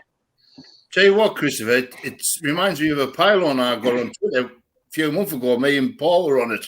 We're saying we win these games when these players are back. And all we did is got crap on it. Remember that, Paul? We got crap because they're not going to make a difference. They haven't won anything before that. It just shows what these players can do when they're brought back. Spenny, I'll be going through my tweets after this, I tell you. It's right, don't it? Yeah. Well, I'll be right down. I'll tell you one thing. It seems like every time there's kind of like Newcastle's in the papers, they, and sort of like the papers are kind of the focus of the off-pitch stuff's kind of the focus. It seems like Newcastle does deliver a performance on the pitch that makes people sort of not forget about what's going on off the field, but sort of says, okay, the players can only do what they can do on the pitch, and like let the results stand for themselves. And the players are not going to get caught up. And I'm sure they've read all the stuff that we have all read this week. But ultimately, it's down to their performance to keep Newcastle up and keep us in that takeover position. Because we've all talked about what would happen if Newcastle went down. Would the takeover still happen? But obviously, the best result would be for Newcastle to stay up and get the takeover done. Like Steve said earlier on, there's nothing better than a sunny Newcastle, especially when they're winning 2 until half time. Yeah, there you go. Okay, halftime at St. James's Park. Newcastle 2, West Ham 0. Paul, what are your first half thoughts? Well, Paddy Powers just coined it really in their tweet, Chris. When Joe Linton scores against you, the gentlemanly thing to do is pick up the ball and shout, "The points are yours," and call off the rest of the game. Totally agree. I'll tell you what, the Paddy Power are pretty good, aren't they? They do some good tweets, don't they? Yeah, that works for me. Yeah. Take your ball and go home, I think we would say. Paul. I think we just need to go at them now, second half, get a few more goals. I mean, I can see this being 4 or 5 now. Bloody hell. Obviously, take Shelby off because we don't want him getting a red card. But we played really well that first half. Can't fault it. That's us safe now. Yeah, that's us safe. let's get the 3 points in the bag first. Steve, what are your halftime thoughts? I'm ecstatic, like everybody else is. I mean, 2-2 was my prediction. I thought there'd be goals in the game. Didn't see it quite panning out like this. For the first, half an hour, we were all more concerned about Shelby getting that yellow card in the 18th minute, hoping that he wasn't going to get another yellow and end up with us being down to 10 men. But that's the beauty of football. Things change. Newcastle get a goal. I would say, we deserved it. We were more the attacking team. West Ham really haven't had many shots on target in that first half, or shots at all. Newcastle have pushed, not none of them being fantastic, but we end up getting a goal out of nothing, really from an own goal, and then we end up going 2-0 up. The sending off has really helped massively for us, though, and Steve Bruce, again, like I said last week, has got a very, very easy team talk. Keep doing what you're doing, lads. Get out there and get us the 3 points, and that's all he's got to do. He's just got to make sure that the lads don't slacken off, and make sure that they're still focused, and we make sure we make this advantage count. Because 3 points today, I can't see Newcastle going down now. I think the last 2 games have proved to me that there's enough in this team to stay up, and the fact that Fulham have slipped behind.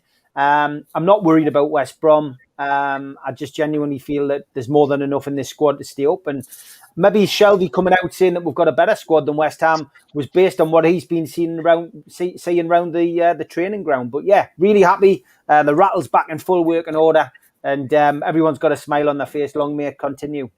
All right, our lead. You've always been an optimistic one.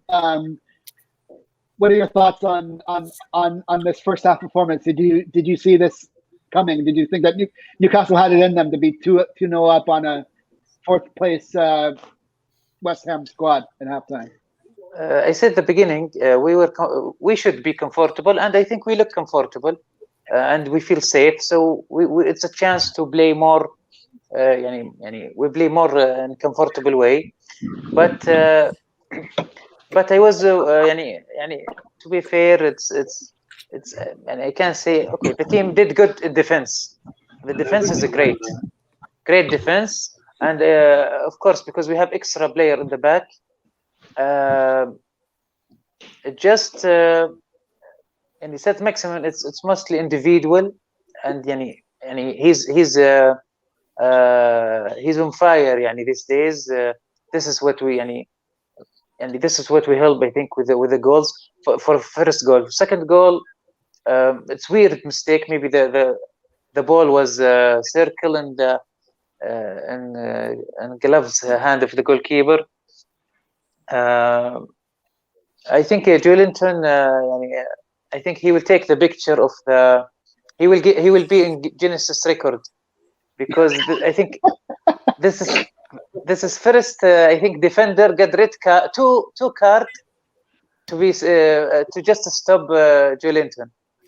So whatever it takes to go down 10 yeah, he will put the picture on the wall and he will say, "Look, this defender get red card just to stop me."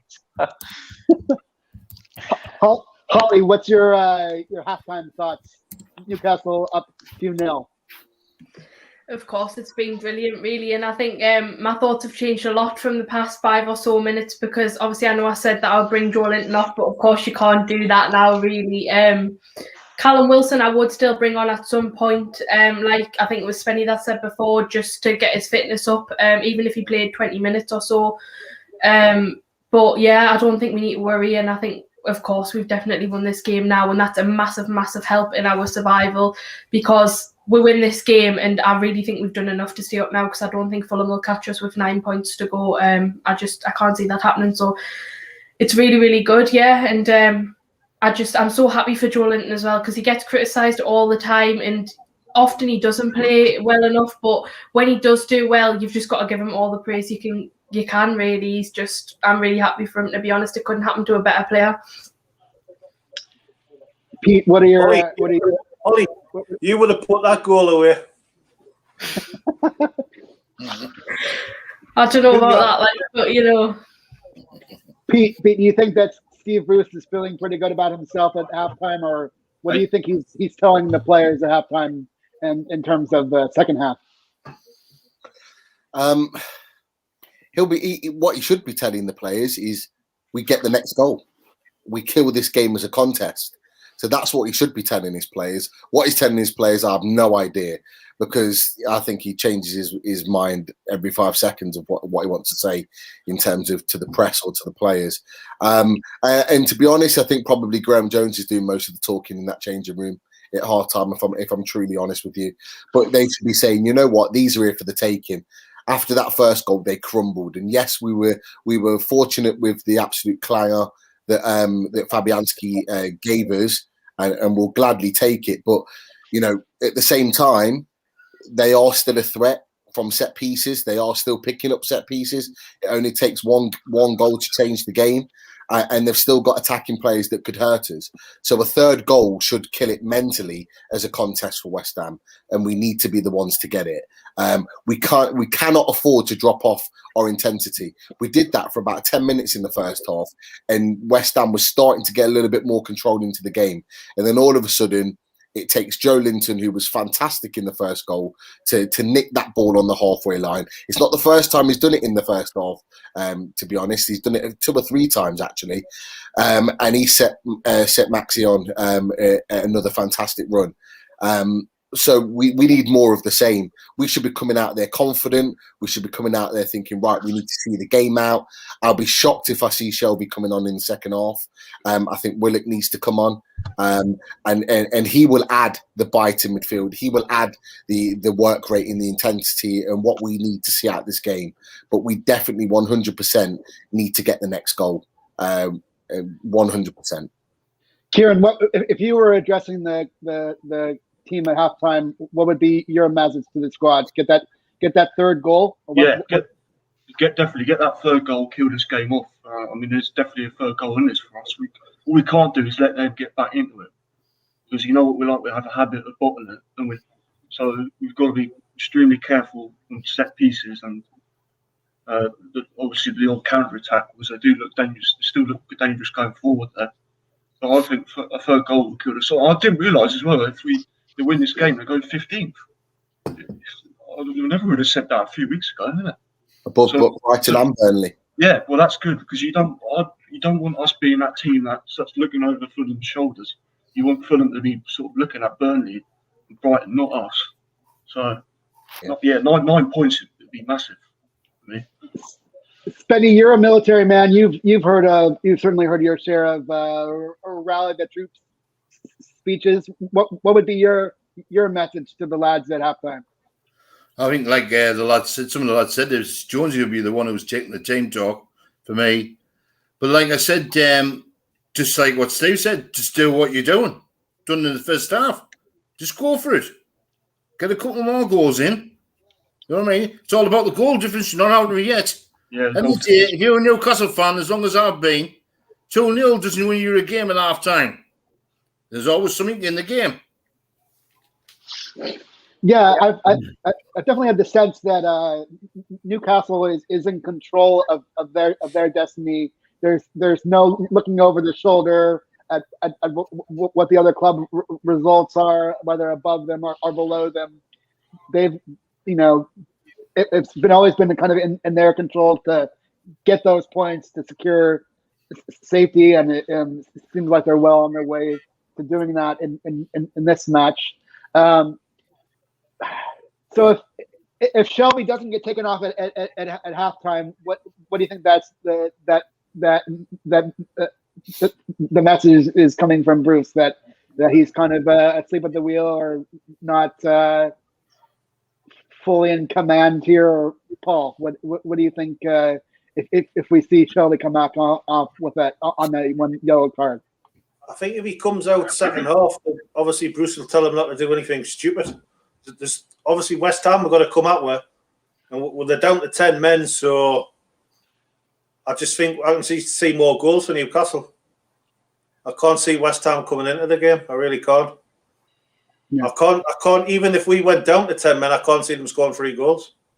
Can't see it happening. Steve, knowing Steve Bruce as we do you expect him to keep Shelby on or do the right thing and? Yeah, well, knowing Steve Bruce here, Shelby will be out for the second half. That's what we've come to expect from Steve Bruce over this season. But, the smart play is, and it needs to be a smart play, with 2-0 up, down to 10 men, West Ham, and not just down to 10 men, down to 10 men losing one of their better players. Craig Dawson's been fantastic for them this season as a centre back, and he's been the rock in their back four. So the fact that he's missing is going to disrupt the defence massively, and it already has. So we can't afford to go down to a level playing. We cannot give them any more confidence to think that they can get anything from this game, and we need to go at them. We need to go for the throat, and we don't do that as a team very often. But we need to start doing that, and we've got the players to do it. There's no excuses today. We've looked good. Even before the goal, we were the better team. Now we need to go and put this to bed, 100%. Steve, would you put Willock on for Shelby? Yeah, it'd be the natural change for me. Willock on.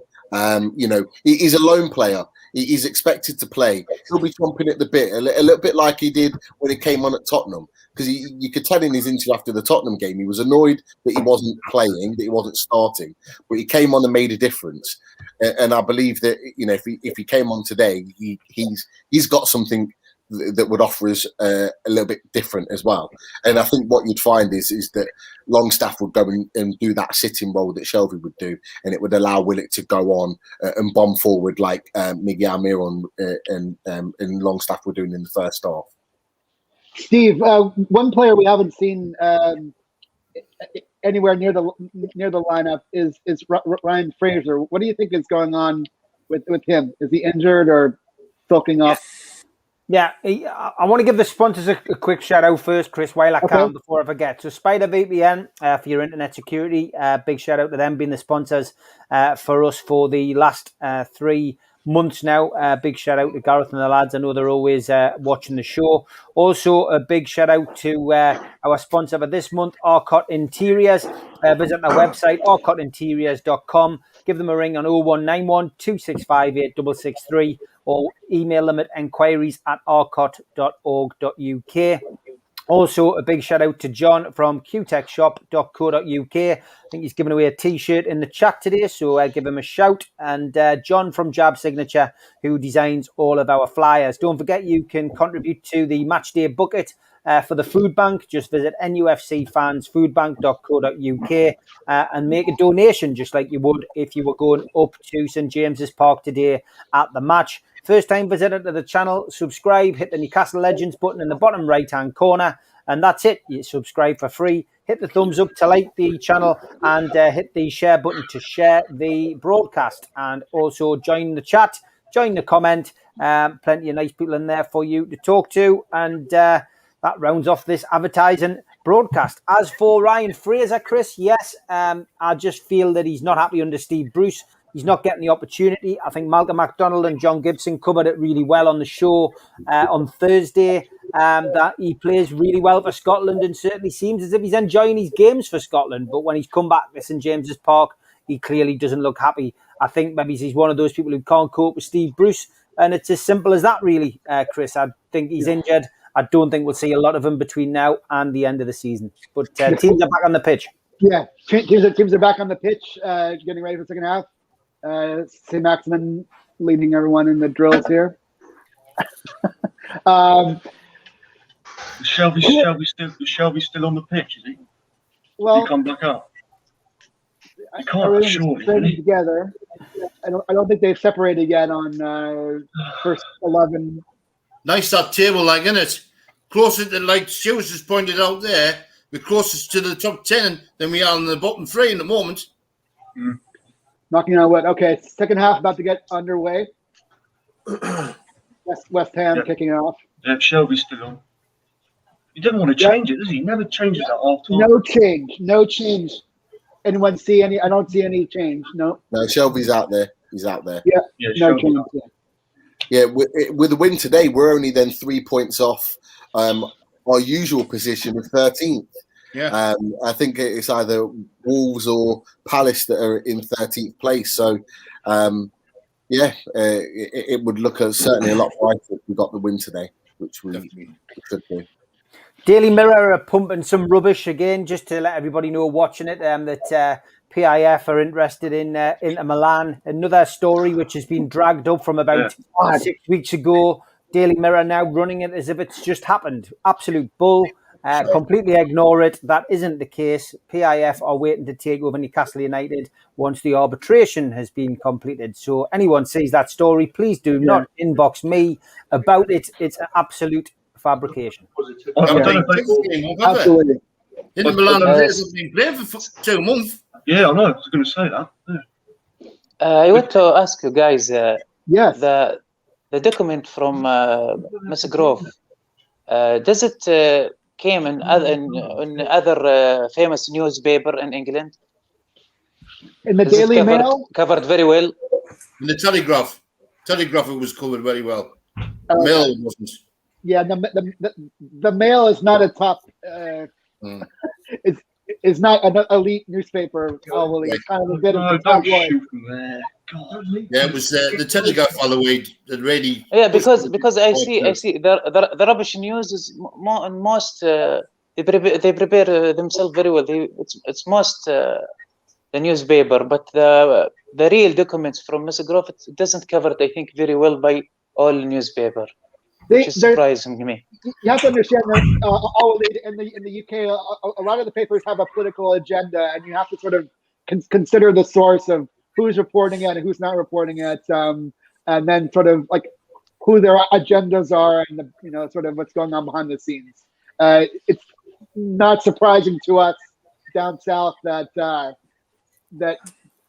reporting by like a local Newcastle paper is not getting the national press that it deserves, because to be frankly, it is pretty embarrassing to the Premier League, and to some degree to the government, because we were told all this time that of course the government had no views on the takeover and they were not involved, and this very clearly shows that there were at least consultations.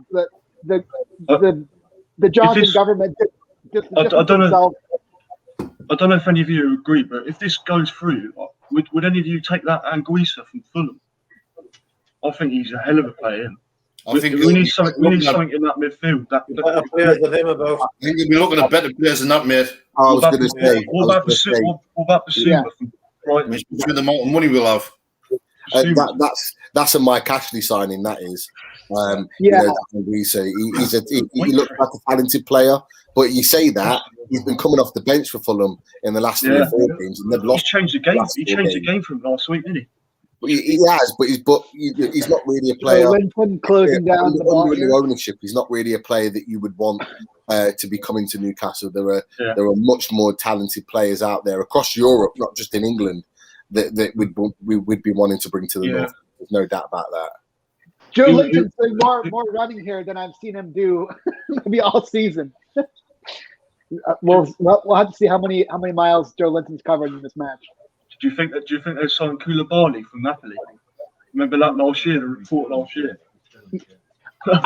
Let's not get into speculation. I mean, about who the PIF would want. I mean, come on, that's imagine that. fanciful at this point. It's not who PIF want to be what Rafa wants, isn't it? Mbappe and Koulibaly. It's a bit premature to talk about a wish list until the takeover actually happens. That's at least my view, but yeah, definitely. We've got to stay in this league first. We've got to stay. Sure. I mean, because for all we know now, I mean, they're reporting that it's Steve Bruce who's making the summer targets, and he's in the next season already, Bruce. Yeah. Look at this. This is a joke. This is playing out from the back. Unbelievable. Unbelievable. Was that Ronaldo? Remarkable, isn't it? Embarrassing. 28 is a tall lad. Can I apologise to Holly for taking me top off as well? Sorry, pet. That was Thomas Selchuk, wasn't it? Holly, let's. I have WhatsApp you to apologise. Holly, what are your thoughts on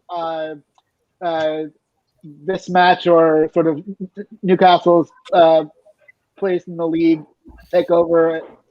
What's on your mind as you watch this match?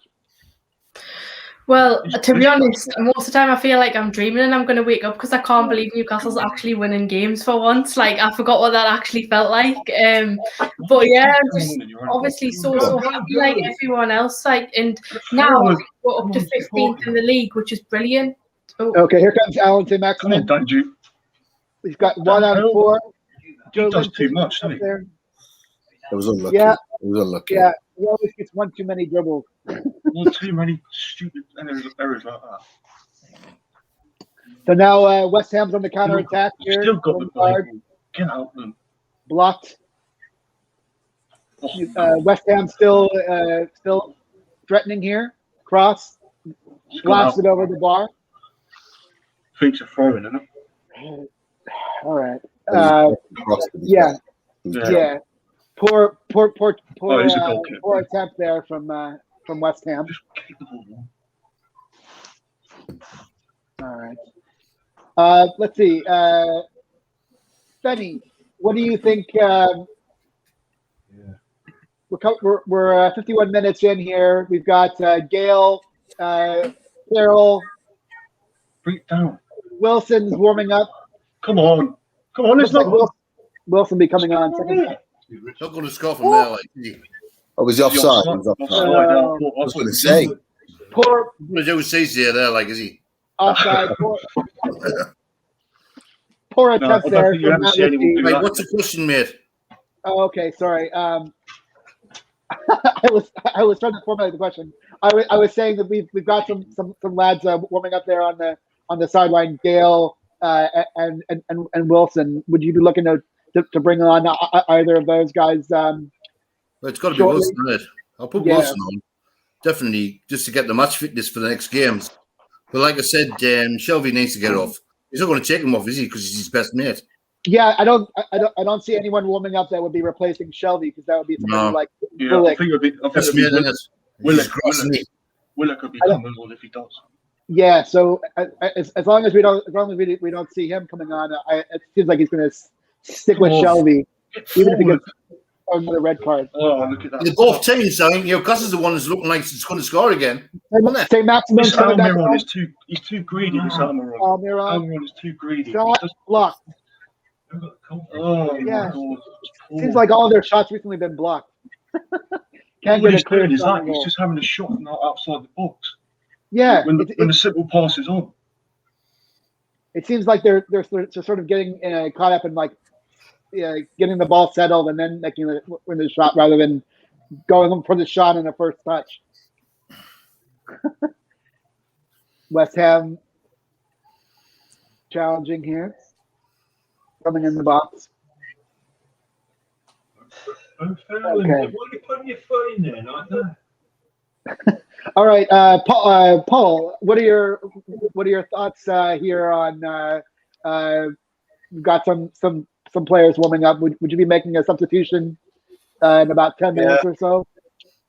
Yeah, they're probably in the next 5 minutes. To be fair, I'll take Shelby off, like I said earlier. West Ham have come out well, started well. Second half, we look like we've got 10 men. Why do you guys feel that Shelby is still on with the yellow card? Do you feel that it's just that he feels that there's nobody else on the bench that can do what he thinks Shelby can do, or is it just he's one of his best mates and he's the captain, the vice captain now, and he'll play as long as he can? I think what Bruce's thoughts are, we've got the game wrapped up. And even if we went down to 10 men, we'll still win the game because we're 2-0 up. So he's basically taking the risk, trying to keep him on. But then if Shelby does get another yellow card, gets a red card, then he would miss the next match. Yeah. So that's a risk that Steve Bruce is willing to take. Our next match is against Arsenal. Yeah, I forget. All right. David Moyes yelling to his players on the sideline here. It seems like West Ham is really not seizing the opportunity. They have the opportunity to go top three, but they seem real tentative on their back foot here. Liverpool away, Christopher, our next game, mate. Okay. Thanks, Benny. All right. All right. Goal kick for Dubravka.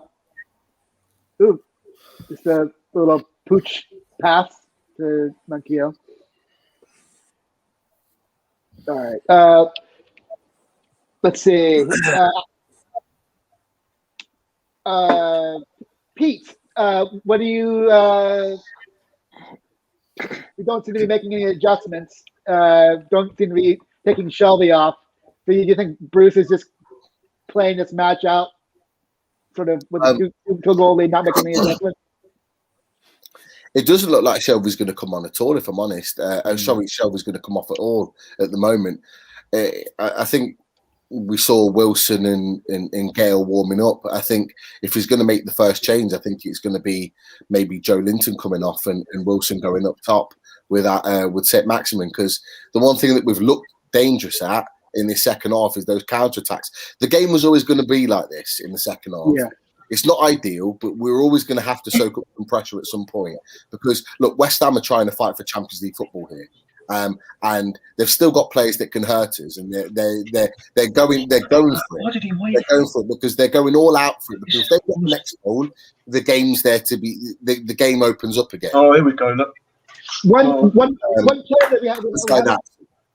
We need to be careful. Bring the ball inside. We need to be careful here because they're going to. The game was always going to be like this. However, you're going to get situations like this where we can counter attack.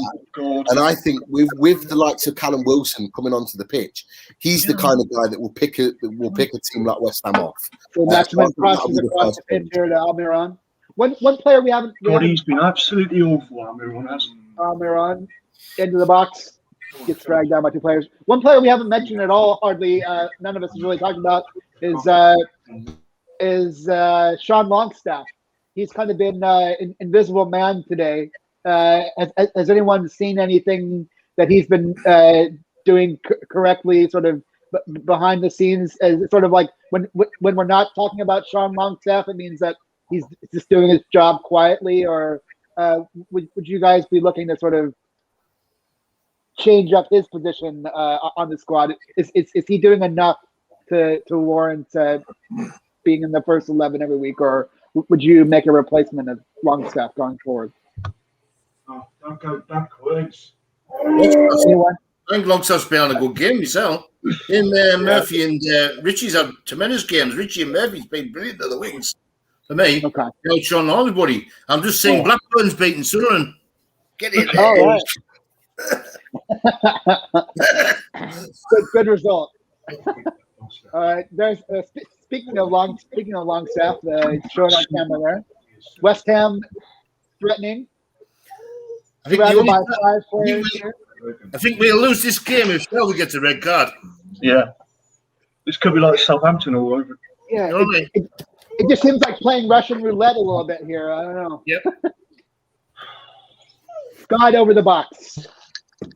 Over the bar. Lingard. We've seen him do.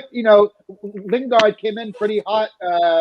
This scored a bunch of goals, but seems like we've been doing a good job of defending Lingard and really shutting him down.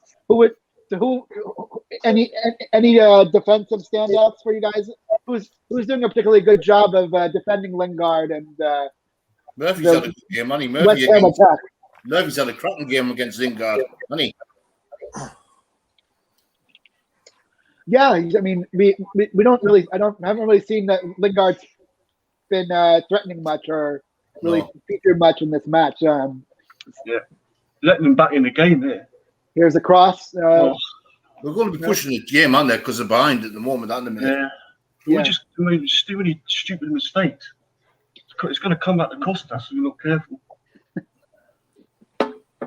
Awaleed, any thoughts on the West Ham attack, or are you surprised that Newcastle's been effective in shutting them down?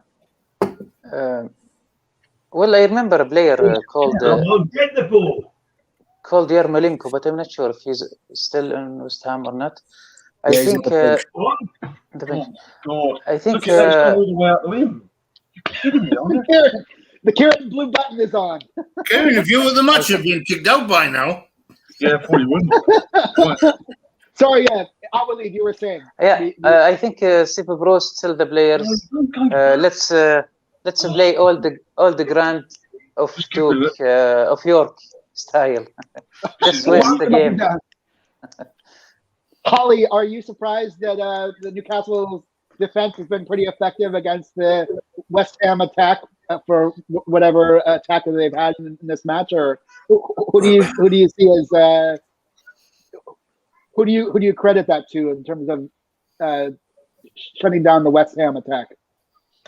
I think collectively they've been pretty decent. I think they were a lot better than the last game. And at first I was thinking they were looking a bit shaky, but they've definitely came into it. And I think they've cancelled Jesse Lingard out brilliantly, because that's who I thought West Ham's biggest threat was and who I was most worried about.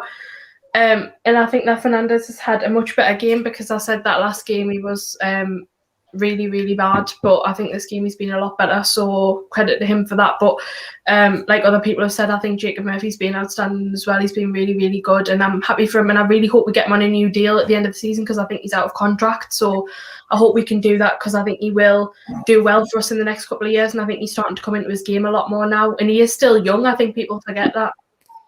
Pete, what are your thoughts on the Newcastle defense against the West Ham attack? Oh, Pete. Sorry. Say that again. What are your thoughts on the Newcastle defense against the West Ham attack? I don't like it because I don't mind soaking up some pressure, but it just seems to be a little bit of one-way traffic at the moment. And at some point, they're going to get a goal if we keep giving them chances. You're right. Time and space on the ball. And again, I'm not sure if that's a free kick, if it was given as a free kick or not. See here.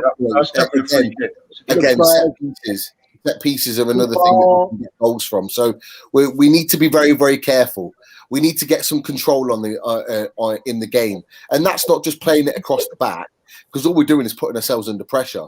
We need to get the guys in the middle on the ball and pushing us forward. Otherwise, they are going to get a goal back into the game, and then it's going to make it very, very nervy. There's still time in this game for West Ham to win it, or to at least get back to a draw. So, we need to be playing a little bit smarter. It's getting to that point where Bruce would make changes, and I think he needs to make it now. I think this team needs freshening up. Get out. Steve, have you been who's impressed you, Steve, on the Newcastle defense, or has it been more of West Ham just failing in attack? To be honest, it's a collective effort on Newcastle's behalf. I've got to agree with the rest of the panel. Murphy once again has shone in that back four, but Dummett's a great defender. Delighted to see Dummett, maintaining his position in this team. And for me, just commenting on the Sean Longstaff situation as well, Chris. Yes. I've mentioned it a few times on various shows, but he came back from a horrendous injury, and then he was then involved in the spat that he had with Steve Bruce, and ultimately that's why he hasn't managed to perform to the best of his ability. This is the first run he's had in the team, and I don't think he's letting us down. But just as we're talking there, ASM comes off rather gingerly, and Wilson comes on. That's not the shot we wanted, hoping there's not a reaction really to ASM's injury, and that we'll see him missing for the next couple of games. But, look, win today at all costs. I think we're safe, and, we don't need to be worrying about the next couple of games that we'll go into. We can look ahead to games like Sheffield United and Fulham at the end of the season now, knowing that there's nothing to play for, Yeah, because we, at the beginning of the season, when we saw the fixtures come out, we were worried that we played all these top teams at the at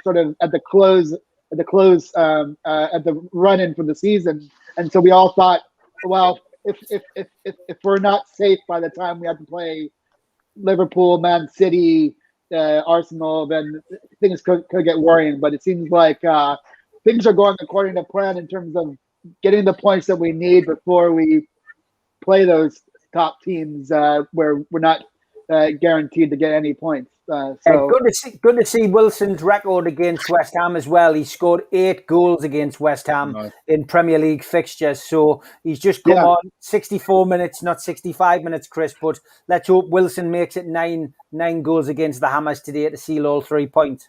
Let's get that third goal. Hey, this is a joke. We're living. Are we the ones who's playing 10 men here, or them? Oh, wow. It looks like they're the one. We're the ones playing 10 men. There's a shot by West Ham that's covered up by Nebraska. Change the midfield up. It's just everything's defense. Yeah, it just seems like we're on the back foot. Sort of that's kind of the typical thing that we get a goal is that Longstaff and Richie trailing. Come on, God! We've got to keep the ball now. We can't afford to keep giving it away. Kieran, I want to have Kieran host sometime. I'll be awful, huh?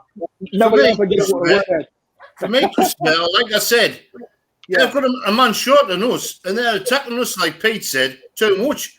We just waiting. We think we've won the game already. We haven't. Yeah. You know what I mean? 20 odd minutes left. We need to get that ball up front and play the ball like we've got 11 men, not 10. Yeah.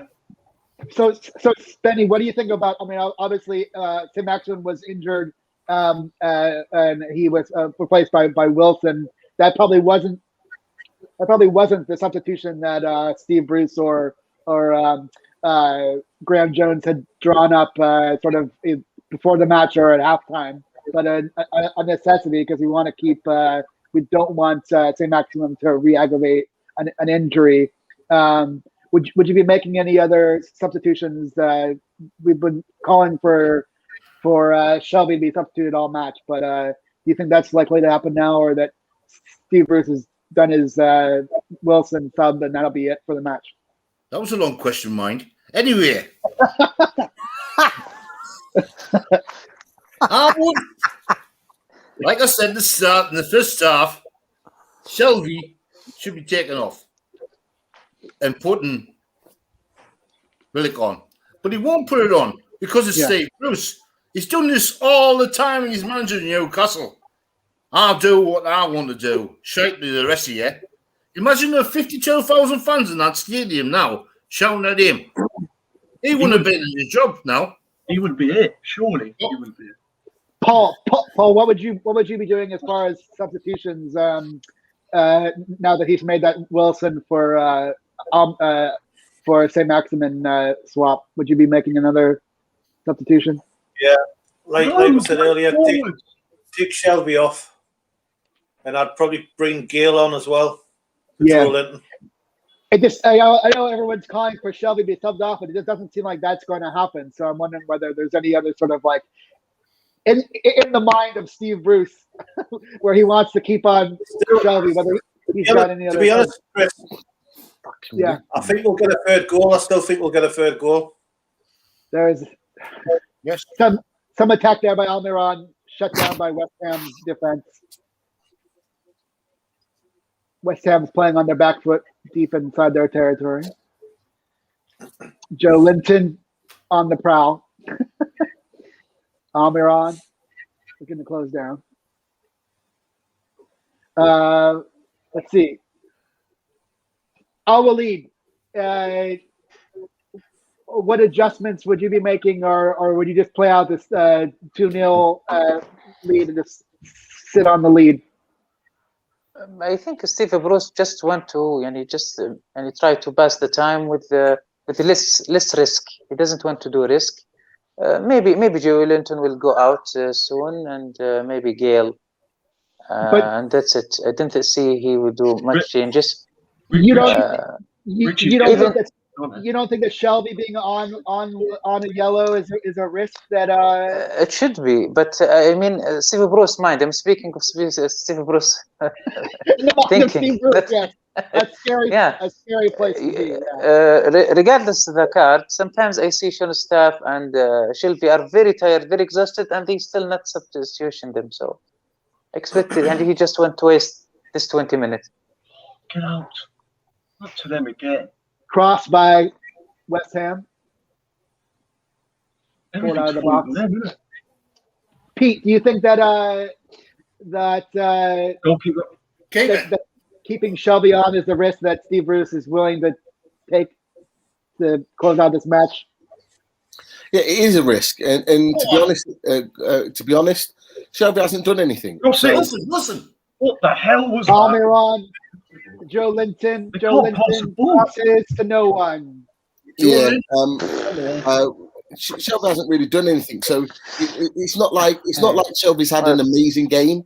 He hasn't really done anything in the whole game. So for me, I don't understand why he hasn't brought him off. Yeah. What you do, you just take away the risk. The risk factor just goes there and then. So for me, I'd be taking Shelby off right now. Yeah. And to be fair, I'm a little bit concerned about Shelby's positioning and his tracking of marking men. It's never good anyway, and at the moment he's not been great. So at least Willock would pick up a man and would be able to track a man, particularly when West Ham have got the ball like they have now. So I don't understand it for me. I understood that we needed to get Callum Wilson on and right this up, but other than that, no. I think Shelby needs to be the next sub, just as a precaution more than anything. Yeah. We've got 20 minutes left in the game. There's no point risking it. We haven't seen anybody else warming up since ASM was taken off for Wilson. Bloody thing. We haven't seen Willett warming up or anything, so it doesn't look like Steve Bruce is planning. Shot by West Ham. Come on, West Ham still threatening inside Newcastle territory, headed away by Manquillo. I don't know what he's doing. What job is he doing? Throw in by West Ham. West Ham inside the box, headed. Strike goalkeeping, this is. West Ham pulls one down. They get all they bloody deserve. There we go. Let's see. Let's see from the squad. This is the problem. He's on side there. That was a complete breakdown in defense by Newcastle there. Bloody hell, and he's playing him on as well. We don't get any love. Is there a VAR check? No, it looks like. Are they checking for offside? He's offside. He's surely. Someone's offside there. Like it looks like the other one. No, I don't know. I don't. Paul. VAR check for Goal. offside. It's a goal. Yeah, it looks like no goal. I mean, no offside. Goal This one- stands. 2-1 2-2, Newcastle. 73 minutes gone. 17 minutes plus extra time to go here. Absolutely useless, this lot. They've been absolutely shocking today, by the way. Anyone feel that we need to make a change here to preserve the win and to not concede an equalizer? Pete, do we need to make any adjustments now that West Ham's pulled one back? Yeah, again, I think Willock needs to come on, and we need to get some control back in this game because we've given this to Southampton. Not Southampton, sorry, to West Ham. We've given this to them, and it reminds me a little bit of Southampton actually. But they're the ones with the 10 men in terms of we're just trying to hold it out. We've put a lot of this pressure on ourselves. And if they go and get another goal, we've only got ourselves to blame. We're our own worst enemy at the moment because we've gifted them a chance to get back into this game, and they shouldn't have been. We should have been out of sight, and we're not. And it's a shame. And they're going to throw on loads of attacking players now. Ben Rama and one or two others are going to come on. Yarmolenko probably at some point, and they're just going to go for it. And this is the big worry now: is whether we're strong enough mentally and physically to hold these guys off. See, they change it up, but we don't Holly, change it up. I want to go to Holly here. Obviously, Holly, you've been calling for Shelby to come off. Would you be making any other adjustments now that West Ham is holding back? I think that would be the only change we can make that'll really help us be more of an attacking threat. But now I think we need to try and close them off and be more. I mean, I know we're already playing really defensively, but we need to just be stronger because they have a real chance now to end up equalising and getting a point out of this game, which they don't deserve. We want these 3 points. We should have these 3 points. We shouldn't even have to be worrying about this. So I think it's a case of a few players need to step up. But yeah, I'll probably only bring Willock on at the moment. It's just very, very worrying. I did have a feeling that it could finish 3-1, which I hope is still the case, that we get another goal, but we're looking less and less likely now because we're just not getting in those areas anymore. And we're letting West Ham have the ball far too much and giving it away far too freely. Steve, does the West Ham goal, does that change your calculations for substitutions or strategy? At the end of the day, mate, West Ham aren't, in a false position in the table. They've been chasing Champions League. We expected them to get off to a quick start. They haven't got off to a quick start. They're performing better in the second half. Percentages of possession have been in West Ham's favour. The goal has obviously put Newcastle, up against it. Backs are against the wall. It's up to Steve Bruce to try and find a substitution here, which is going to help change things. Potentially a penalty now could be given against Newcastle for a handball. We're waiting for a VAR decision here to see whether that's going to be given. He's thrown his game away. Almiron's down. It is squeaky bum time. The referee is obviously waiting to hear. He's going over the monitor now. This is going to be a penalty. Yeah, Newcastle could be. Newcastle could be heading towards the result, which I predicted at the start, which was 2-2. But we wouldn't have seen it coming in this way, shape, or form. But yeah, look, my prediction for goals in this game has been right, and I think this is a penalty, I'm afraid. Yeah, it's definitely a penalty, that. Oh, God. Why does he have to put his arm up like that? It's just natural. When you jump up, your arms come up. But he didn't actually move it to... It's Kieran Clark who really would have had a clear head on the ball. But he has handball, penalty against Newcastle. God. Rubbish. Absolutely rubbish. Chance for West Ham to make it 2-2. Kieran Clark went up for a header. Didn't change it up, but this is what happens. Had a perfect opportunity to head the ball there, Chris. This is the problem. He should never have lent with his arm. Any centre-half wouldn't have done that. Yeah, that's unfortunate. And he doesn't probably feel he knows what happened here. He's kind of out of it on the pitch here. Big chance here for West Ham. Who's taking the penalty? Would it be Antonio? Lingard. Yeah, Lingard. Rat face. Dubravka. This is big. He hasn't faced a lot of challenges since the goal, but this is a big juncture here. Difference between 3 points and 1 point. A lot riding on this penalty. Lingard had the hot hand recently. Commented that he'd been pretty well taken care of in this match, but here's his chance. Lingard's missed 2 penalties, Chris, out of 3. Wow. Okay. Seems like they're gonna take care of Clark first before the penalty goes forward. So quite a delay here in this match while we wait for medical attention and Kieran Clark still gingerly getting up, walking on assisted off the pitch. And here's the big moment of the match. What's going on? What are they waiting for? Unclear here what's being transpiring on the field here. Some discussions. Lingard, Dubravka. Oh. Yeah, he needs to redeem himself here, Dubravka. Definitely, he's been poor today. I'll just be quiet here because you guys will be ahead, so you'll see the result before I do here. So, Steve, if you want to comment here, since I'll be behind. Yeah, goalkeeper of West Ham can't bear to watch. Lingard looks a little bit nervous. Whistle goes, steps up. Great penalty. Lingard makes it 2-2. 10 minutes to go plus stoppages. West Ham right back in the game. Newcastle will be disappointed playing against 10 men. Ultimately throwing this away. Steve, I gotta go to the loo, so if you can take over, please. Thank you. Okay. Chris has left the building. What's he doing? I told you I had to go to the loo. Oh, he's away at the loo. No, I didn't get that memo, Chris. Yeah. Chris has left, so I'll jump back into the position. Yeah, Paul, disappointing that, mate. 2-0 up, playing against 10 men. Newcastle really have let West Ham back into this. Absolutely terrible, Steve. I really can't believe we've thrown this away.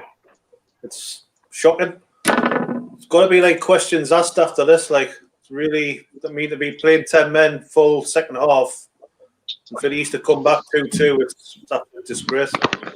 I mean, look, to be honest, West Ham are, as I mentioned earlier, are chasing Europe. You know, this wasn't an easy game. This wasn't a game that anyone had marked down as an easy game, really. We're all slightly optimistic beforehand, most predicting draws, a couple of us predicting wins. But, yeah, look, the game's gone the way we expected it. Should we be that disappointed? And, there's still 10 minutes left. He's put on bloody Willett now, isn't he? I think we've got to, Steve, to be honest, I think we've got to be disappointed because obviously we've been 2-0 up. Yeah. And we've been playing against 10 men, so you'd expect to go on and win the game. Yeah. All right. So Chris is back in the driving seat. 10 minutes to go here. 2-2. 2-all draw. Nothing's backstage. Come on, you're in. Come on. Yes, come on. Come yeah. on. Oh my God. Oh, Jesus. Oh. God. Oh. Murphy. Get off the lane. Bloody Murphy. Wow. Welcome, Martin. Your thoughts on what you missed? I might go back to just painting again, I think. Yeah, I mean, Martin, because I got someone to blame. I know, thanks, Ben.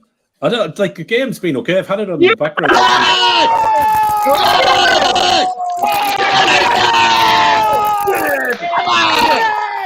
Willick. Who just said? Hold on, wait. Kieran Gibson. Kieran Gibson, wash your mouth out. What did you just say? You just said, "No, they've just brought Willock on." And he's gone and scored, lad. Honestly, it's typical. First touch. Unbelievable. Oh, wow. Wow. What a goal, son. That's a great header. Do you know what it is? Willock likes scoring against the London teams. He does, doesn't he? Rising like a phoenix from the ashes. The question is, does Kieran smile? Wow. Well done, Keith Patterson from NCSL. He predicted 3-2 as well. Steve, it's not done yet.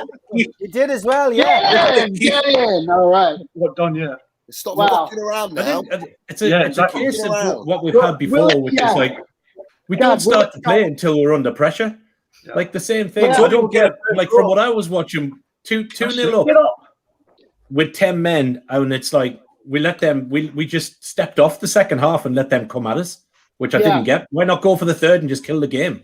Yeah, we were all at halftime, Martin. We were all calling. I don't know if you're listening. We were all calling. We need to get that third goal. We need to get that third goal, and it seemed like they just played from the back foot. We were playing complacent. Like we knew Steve Bruce won't make any adjustments at halftime, and that almost came back to bite us. Going from 2-0 up to equalize. Get up, go. Yeah, it seems like this win would be vindication in spite of everything that Steve Bruce has done to sabotage this club. Okay, I just don't like with 11 players. I just don't get why we played so deep and stepped off. Like we didn't need to change the formation. We could have played as we were, but just not step off. We played too deep. Yeah, and certainly the bit of the second half I seen that I had on, there was no like. Again, I don't know that I'd imagine Stato, Andre will tell us, but the tackling stats are just not there again for me. Nobody seemed to want to put a foot in. I don't get it. Yeah, Holly, what are your thoughts? What a ball Matt Ritchie did. Yeah, the crazy last 5 minutes that we've seen from this match. Holly, your thoughts? Yeah, well, my prediction came right, but I didn't expect it to happen in the way that it did. I'm so thankful that it did, though, because I swear to God, we equalised 2-2, and I was just so fed up because I was like, this is just so not helpful. It's not what we need at all. We were feeling so confident, we're up to 15th in the table. And I was like, why would we just throw that away? We're making everything hard for ourselves again, like we always do. But we've came back into the game now, 3-2. I think we'll win it now, and just happy days. I absolutely love Joe Willock, and if we don't sign him in the summer, I swear down, it's ridiculous because we need to give that guy a contract. Pete, how do we explain credit to Bruce for making the substitution to put Willock on? Or no fucking credit to Bruce, Steve. Okay. No way, because we should have been out of fucking sight by now, out of sight, right? And you cannot allow your team for 25 minutes in the second half to play like they played. You cannot allow it, right? As a manager, you need to be taking responsibility for the fact that they've come out with that mentality in the second half. It's not good enough, right? And it's only taken us to go back to 2-2 for him to get for the team and for him to get us playing again. And 2 minutes later, we create 2 clear chances to score. One of them we took. Right, that's what we should have been for the whole of this second half. And if we had, we'd have been 4-0 up by now, and the game would have been well out of sight. This is on Steve Bruce for not making decisions when he should have. He should have made decisions on certain players a lot quicker, and it's not been good enough. But he should be getting these players motivated. You could see 5-10 minutes in, we all said it. Spenny said it. I said it. Steve said it. Paul said it. You could see we were just dropping back. We were dropping back and allowing them to have the ball, giving them a sense of feeling that they could get back into this game. That never, ever should have happened, ever. Yeah. We should have had this game seen out by now. It should have been done. That's not Bruce, Spenny, isn't it just a case of dumb luck by Steve Bruce letting West Ham back in the match and just getting saved by Willock, or how do you see it? Wait, I'll tell you what, that Willock needs signing. Tiffany, if you've got 20 million for him, get him signed up for 20 million. Honest, he's a game changer. Simple as that. And the kids just fall away anyway. Spenny, I hope that you're happy with the short question. I gave you a long question last time. Now I gave you a shorter question. Chris, when you go out with me down London, mind, you need to have the bow tie on. I'll work on that. Well, I've got the grandfather collar, so we'll work on the bow tie. Our lead. What do you think about the performance? Hey, little Spenny. Our lead. Was that dumb luck by Steve Bruce, or what? How do you explain Steve Bruce tactics and letting West Ham back in the game and then getting hopefully saved here by Willock? Actually, Peter described it very well. When it was 2-1, Steve Bruce was looking to his watch. I don't know why. They are the one with 10 men. What you are looking for? We've got 2 minutes left in the game here. We've got West Ham is got. Yeah, but it's going to be about 8 minutes added on. Yeah, West Ham's pretty much pushing all of their men forward here. Look at this. Our midfield's just non-existent. Yeah, we're playing on the back foot here. Come on, get it out. West Ham into the box, threatening. Honestly, this is ridiculous. How we Top got of the box shot blocked. 2-0 up. Headed down by Newcastle. Cleared. Newcastle on the counter attack here. No one home. Yeah. Almiron pass to no one. Like I said, like Pete said earlier on, Christopher. Yeah. You should have made changes, like you said. Shelby should be off that pitch. We should be beating these 3-0, not 3-2. Yeah. Steve Bruce is a stubborn man, but it's better to be stubborn and good than sort of stubborn and Bruce. It sort of feels like he's got the way that he's going to set up the match, and no one's going to talk him out of it. His game plan, no matter what happens on the pitch. Wilson down, holding his ankles. A little bit worrying there. Gingerly to get up. Looks like he's a bit slow. God, how long is it going to be added on? Holding his hand. It could be 8 minutes added on here, right? Steve Bruce shaking his head. Who knows what's going on in his head? Thoughts of kebab after the match. So we've got 1 minute left plus extra time, or less than a minute here. You guys are about 10 seconds ahead of me. There'll probably be a lot of extra time here, so it'll be squeaky bum time here for Newcastle. I reckon it'll be about 6 minutes. Yeah, I'd say about 6 or 7. Pete, I think you're right. Joe Lennon gets 8 minutes. 8 minutes. 8 minutes. 8 minutes. Come on, get another goal. Yeah, this is critical time. A big difference between 3 points and 1 point for Newcastle. 3 points would be safety. 1 point, maybe not.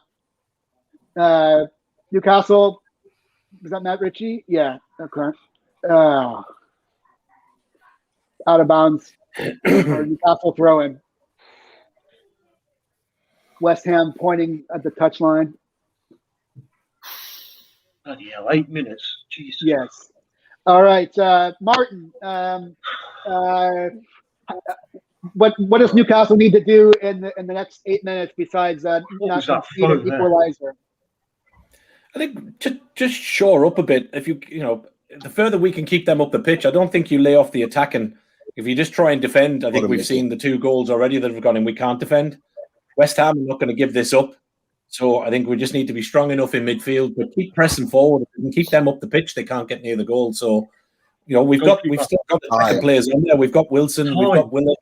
So just keep them pressed up. Don't drop too deep. Don't defend too deep. And stick with your players at the back if they do get forward.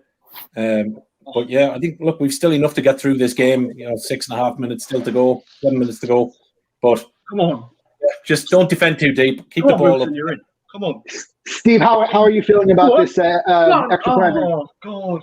I think we'll see this through. I think that was the going 2-2 gave us that opportunity to we're either going to sink or swim there, but we managed to get that great goal by Willock, and Newcastle on the front foot. West Ham look as if they're beaten now. Newcastle doing their best and pushing forward. But never say never. West Ham have got themselves into a great position this season in the league, giving themselves a chance at European football.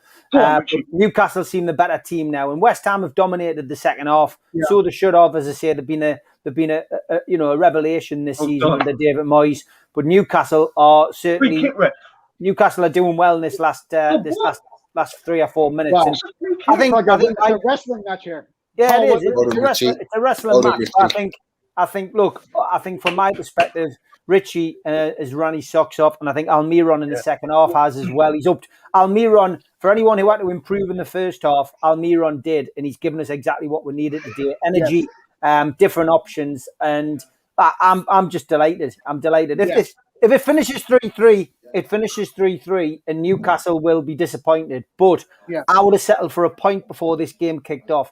But I want all 3 points. And look, again, Steve Bruce getting criticised, all season. I won't criticise him because, I think over the last few games, things have changed in the dressing room. Whatever's changed has certainly been, and it's had a positive effect on the team who 3 or 4 weeks ago looked as if they couldn't give a monkeys and looked as if they were hurtling towards the championship. Now there seems to be reinvigoration. And touching on what Spenny said about him and Paul, they got the lickings of a dog on social media for saying that ASM and Wilson coming back wouldn't change things, and I did see that. They are right. I remember Supermac on Thursday night shows saying that he didn't feel that they would do a great deal when they came back either, because they weren't great performers. But it's quite clear they have. They've changed the ethos. They've changed the way people feel. But I really do think Richie is the man who's helped us survive in this division this season. Yeah, Paul. What are your thoughts on the last 4 minutes of the match here? Don't foul him. See you through now. I think we've got enough. Rich has been out. I think. What are you doing, Joe Linton? I mean, the ball he put in for Willock was fantastic. Oh, Jesus Christ, man! Fuck you now. What are you doing? Joe Linton's so fucking lazy on the ball. Then you're trying to hold out for a fucking win. Get the ball up the pitch. That's 4 times that Joe Linton's done that. Fucking idiot. Our lead. It's unnecessary pressure, guys. It's unnecessary pressure on the team. It's intelligence. He just needs to be lumping that up to the corner flag. If it's nothing on, hit the lines. Just hit the lines. Don't turn back towards your own goal. Okay, here's a corner here for West Ham. Casual. A corner. Get out. Out. Oli, how are you feeling about the last 3 minutes of the match here? Get out. Corner cleared by Newcastle. Come on. Out of danger. Willock challenges. Oh, straight to them again. Almiron back in the box here. Touched out by West Ham. West Ham throw in. See it out. Picture there from Bulgaria. The Bulgarian squad are all out there. There's Toon Statu, Andre, front and centre, but they're enjoying the game across in Bulgaria. Big shout out to the lads in Bulgaria, and also big shout out to Colombia as well. Sergio from Colombia gave us a shout out today. All right, fantastic. Jacob Murphy booked for the Andy yellow. Carroll's coming on now. God, that Bruce is taking the piss out of him, isn't he? He's really taking the piss out of Andy Carroll. It's just a waste time. It's not even about Andy Carroll. It's just a waste time. 96 minutes gone, and he's to be fair, he's decent at the back in the air as well. So it's probably no harm in it. Yeah, definitely. Goal kick from Dubravka. 2 minutes to go. Sausage Jockey supports Chelsea. He's delighted with the way things are going today. He's just asking, is Joe Linton even an actual footballer? No, linesman. How Pete or anyone? How have you judged Wilson's on the pitch? Anything from Wilson that you've seen? Well, look, he's not had any chances in front of goal, to be honest. He's not had any clear-cut chances. But again, the hold-up play has been good. He started off the first move that got cleared off the line for Murphy. Yeah. He played a part in the goal for Willock. But more so than anything is Wilson's intelligence. So what he does so well, and why I love him just as much as his goals, is that he's very intelligent in terms of hold-up play. So he wins free kicks on the halfway line. Yeah. He makes it difficult for defenders to take the ball off him. He's not the biggest of lads, but he makes himself big and strong, and he makes it difficult for defenders. So from that aspect, particularly when trying to see the game out, he's done well. Andy Carroll comes on for his final minute of the match. A bit of a interesting decision there by Steve Bruce. 1 minute to go, lads. Come on, 30 seconds. Come on, Carroll. Final 30 seconds of the match here. Hold on. Oh, this is it. Come on, then you're in. Hold on, Go to the lads. corner. Go to the corner. Let's see this Corner. Man on. Newcastle. Oh my God. West Ham territory. Shoot. He couldn't score today. Shoot. He always scored against West Ham. Uncharacteristic move there by Wilson. Yes, done. Yeah. Yeah. Come on. Come on. Goal. Too stiff. 3 points to the lads. Premiership next season. I'm pretty. Brucey at the end of it. You can definitely call that. You can definitely call that an up and down match for Newcastle, but all that matters in the end is that we got the 3 points. We are. I'll tell you, we are so lucky, though, aren't we? We are very lucky. Steve, what's your post-match analysis and man of the match? E-I-E-I-E-I-O. Up the Premier League we go. Fantastic. 3 points off 12th place, lads. That is, well, as Martin says, Chris, down if you love the tune. climbing up the league, and that win's vital. I mean, that's safety secured for me. Really, it is. And Newcastle can relax a little bit. Doesn't really matter what Fulham and West Brom do if Newcastle are going to win their games. And we've got a big game coming up against Liverpool next week. Pressure's off that kind of game now. I just think that Steve Bruce and the coaching staff and the players have finally woken up and smelt the brown ale and decided that they're gonna fight for the club, and it's great. It's fantastic, and a great result, a great win. Matt Ritchie, man of the match for me. I'll tell you what, Ritchie is massive, isn't he? Ritchie is massive. If he goes in the summer, Can you make your chant, Kieran? Steve, I'd rather be singing E-I-E-I-O than the grand old Duke of York. Yeah, exactly. 35 points, 15th place. And now that gives us 9 points between us and Fulham. Fantastic, mate. Paul, your post-match analysis and man of the match, please. Typical NUFC, what we've seen over the years, just to put you through it. That's what they've always done. Doesn't matter where we've been near the top end of the table or the bottom end, they've always put you through it. And that's example today, that performance. Second half, we're poor second half. Really bad. I'd say Matt Ritchie was me man of the match.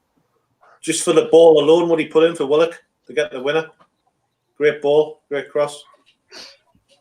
And we're safe now, so happy days. Thank you, Paul. Awaleed, your thoughts and the man of the match. Man of the match, of course, Ritchie. And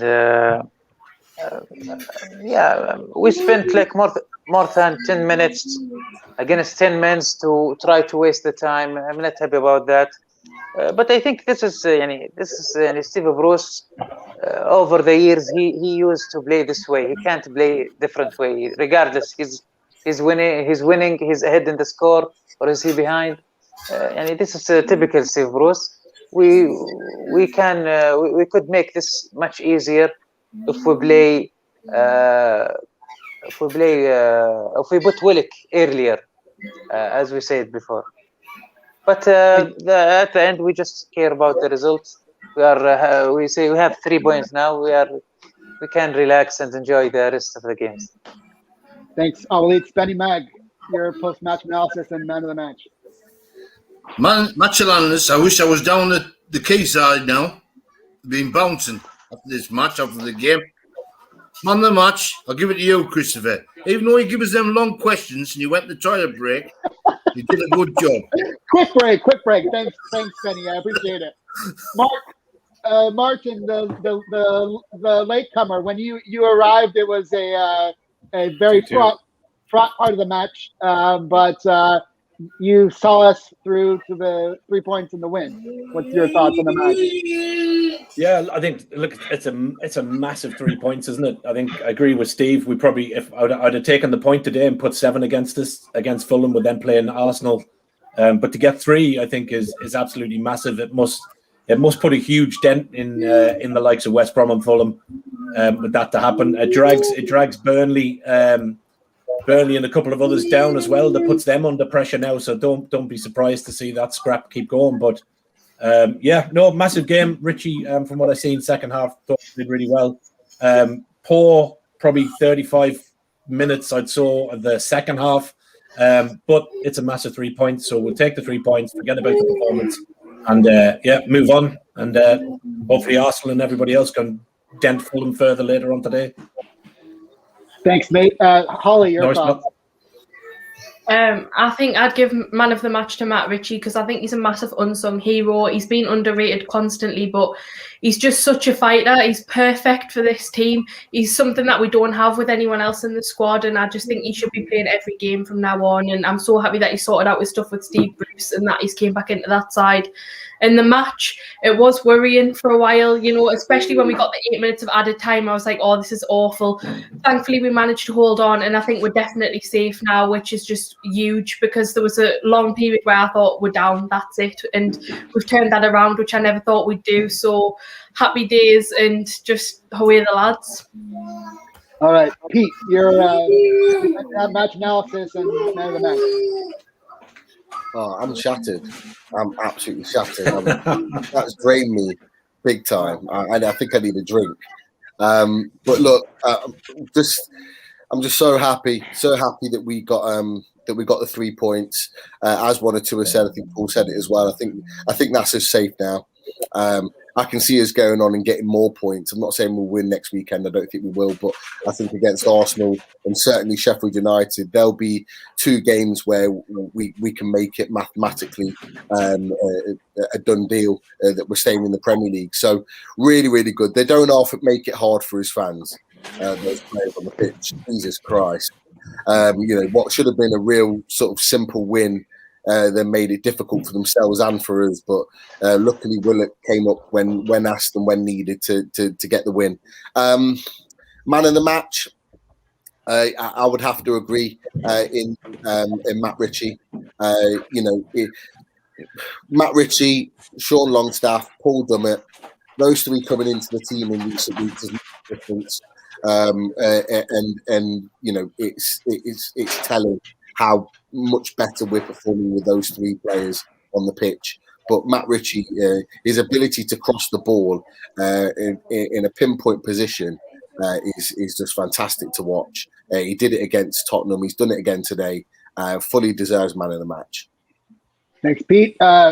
Kieran, someday Newcastle might make an optimist out of you, but today's match probably wasn't the match. What are your thoughts on what we saw in your man of the match? Well, to be fair, they did show great commitment towards the end there, which I mean, you have to say we did get very fortunate to nick it at the end. I mean, 2-0 up, you thought you just seen it coming, didn't you? You knew they were going to get back into the game, but fair play to them. Richie's. I mean, if I don't know if the takeover don't go through, I think Richie would probably. Hopefully, he will still be here. He has a massive impact on this team, doesn't he? He's the only leader I would say that's in the pitch. Better than Shelby, isn't he? I don't know if he'll go back to Bournemouth or something like that, but hopefully, if the sale does go through, I think he'll be gone. All right. I look like Shelby with hair. I thought someone's told me that before. Apparently, I sound like it. I will echo some of the lads and lasses. My man of the match would be Matt Ritchie. He's that on-field general that I'd want him leading me into battle. With my thanks to Steve, I will hand it back to you to close out the show. And I have a new proud appreciation of how effortlessly you make shows in the match days every week. It is quite a challenge to have to talk more than I'm used to. But with my thanks to you, I'll hand it back to you. Thanks. Well done, son. You did a fantastic job. Very difficult, as everybody says, but yeah, well done, mate. Well done, everybody else. Great as well. Great 3 points. Thanks to everybody in the chat as well for putting up your comments and taking part. I'm back tomorrow morning, 10 o'clock in the morning, with Ben Jacobs. That'll be 10 till 10:45. Taking your questions. I'm sure we won't have enough time to take them all, but we'll try and get through as many as we can about the takeover. The sun is shining. Newcastle's got 3 points. I think we're safe now. Enjoy your afternoon, everybody. And I'm going to play out, as we've played West Ham, with a little trailer for the documentary that I've been working on and which comes out nationwide this summer. Hostilities will end officially at 1 minute after midnight tonight, Tuesday, the 8th of May. In post-war London, two promising boxers thrived as they rose from the ashes to become the most feared brothers in British criminal history. But in 1969, they were both sentenced to life in prison. This is the story of a young man's friendship with them in their final years. His friendship with Ronnie and Reggie Cray.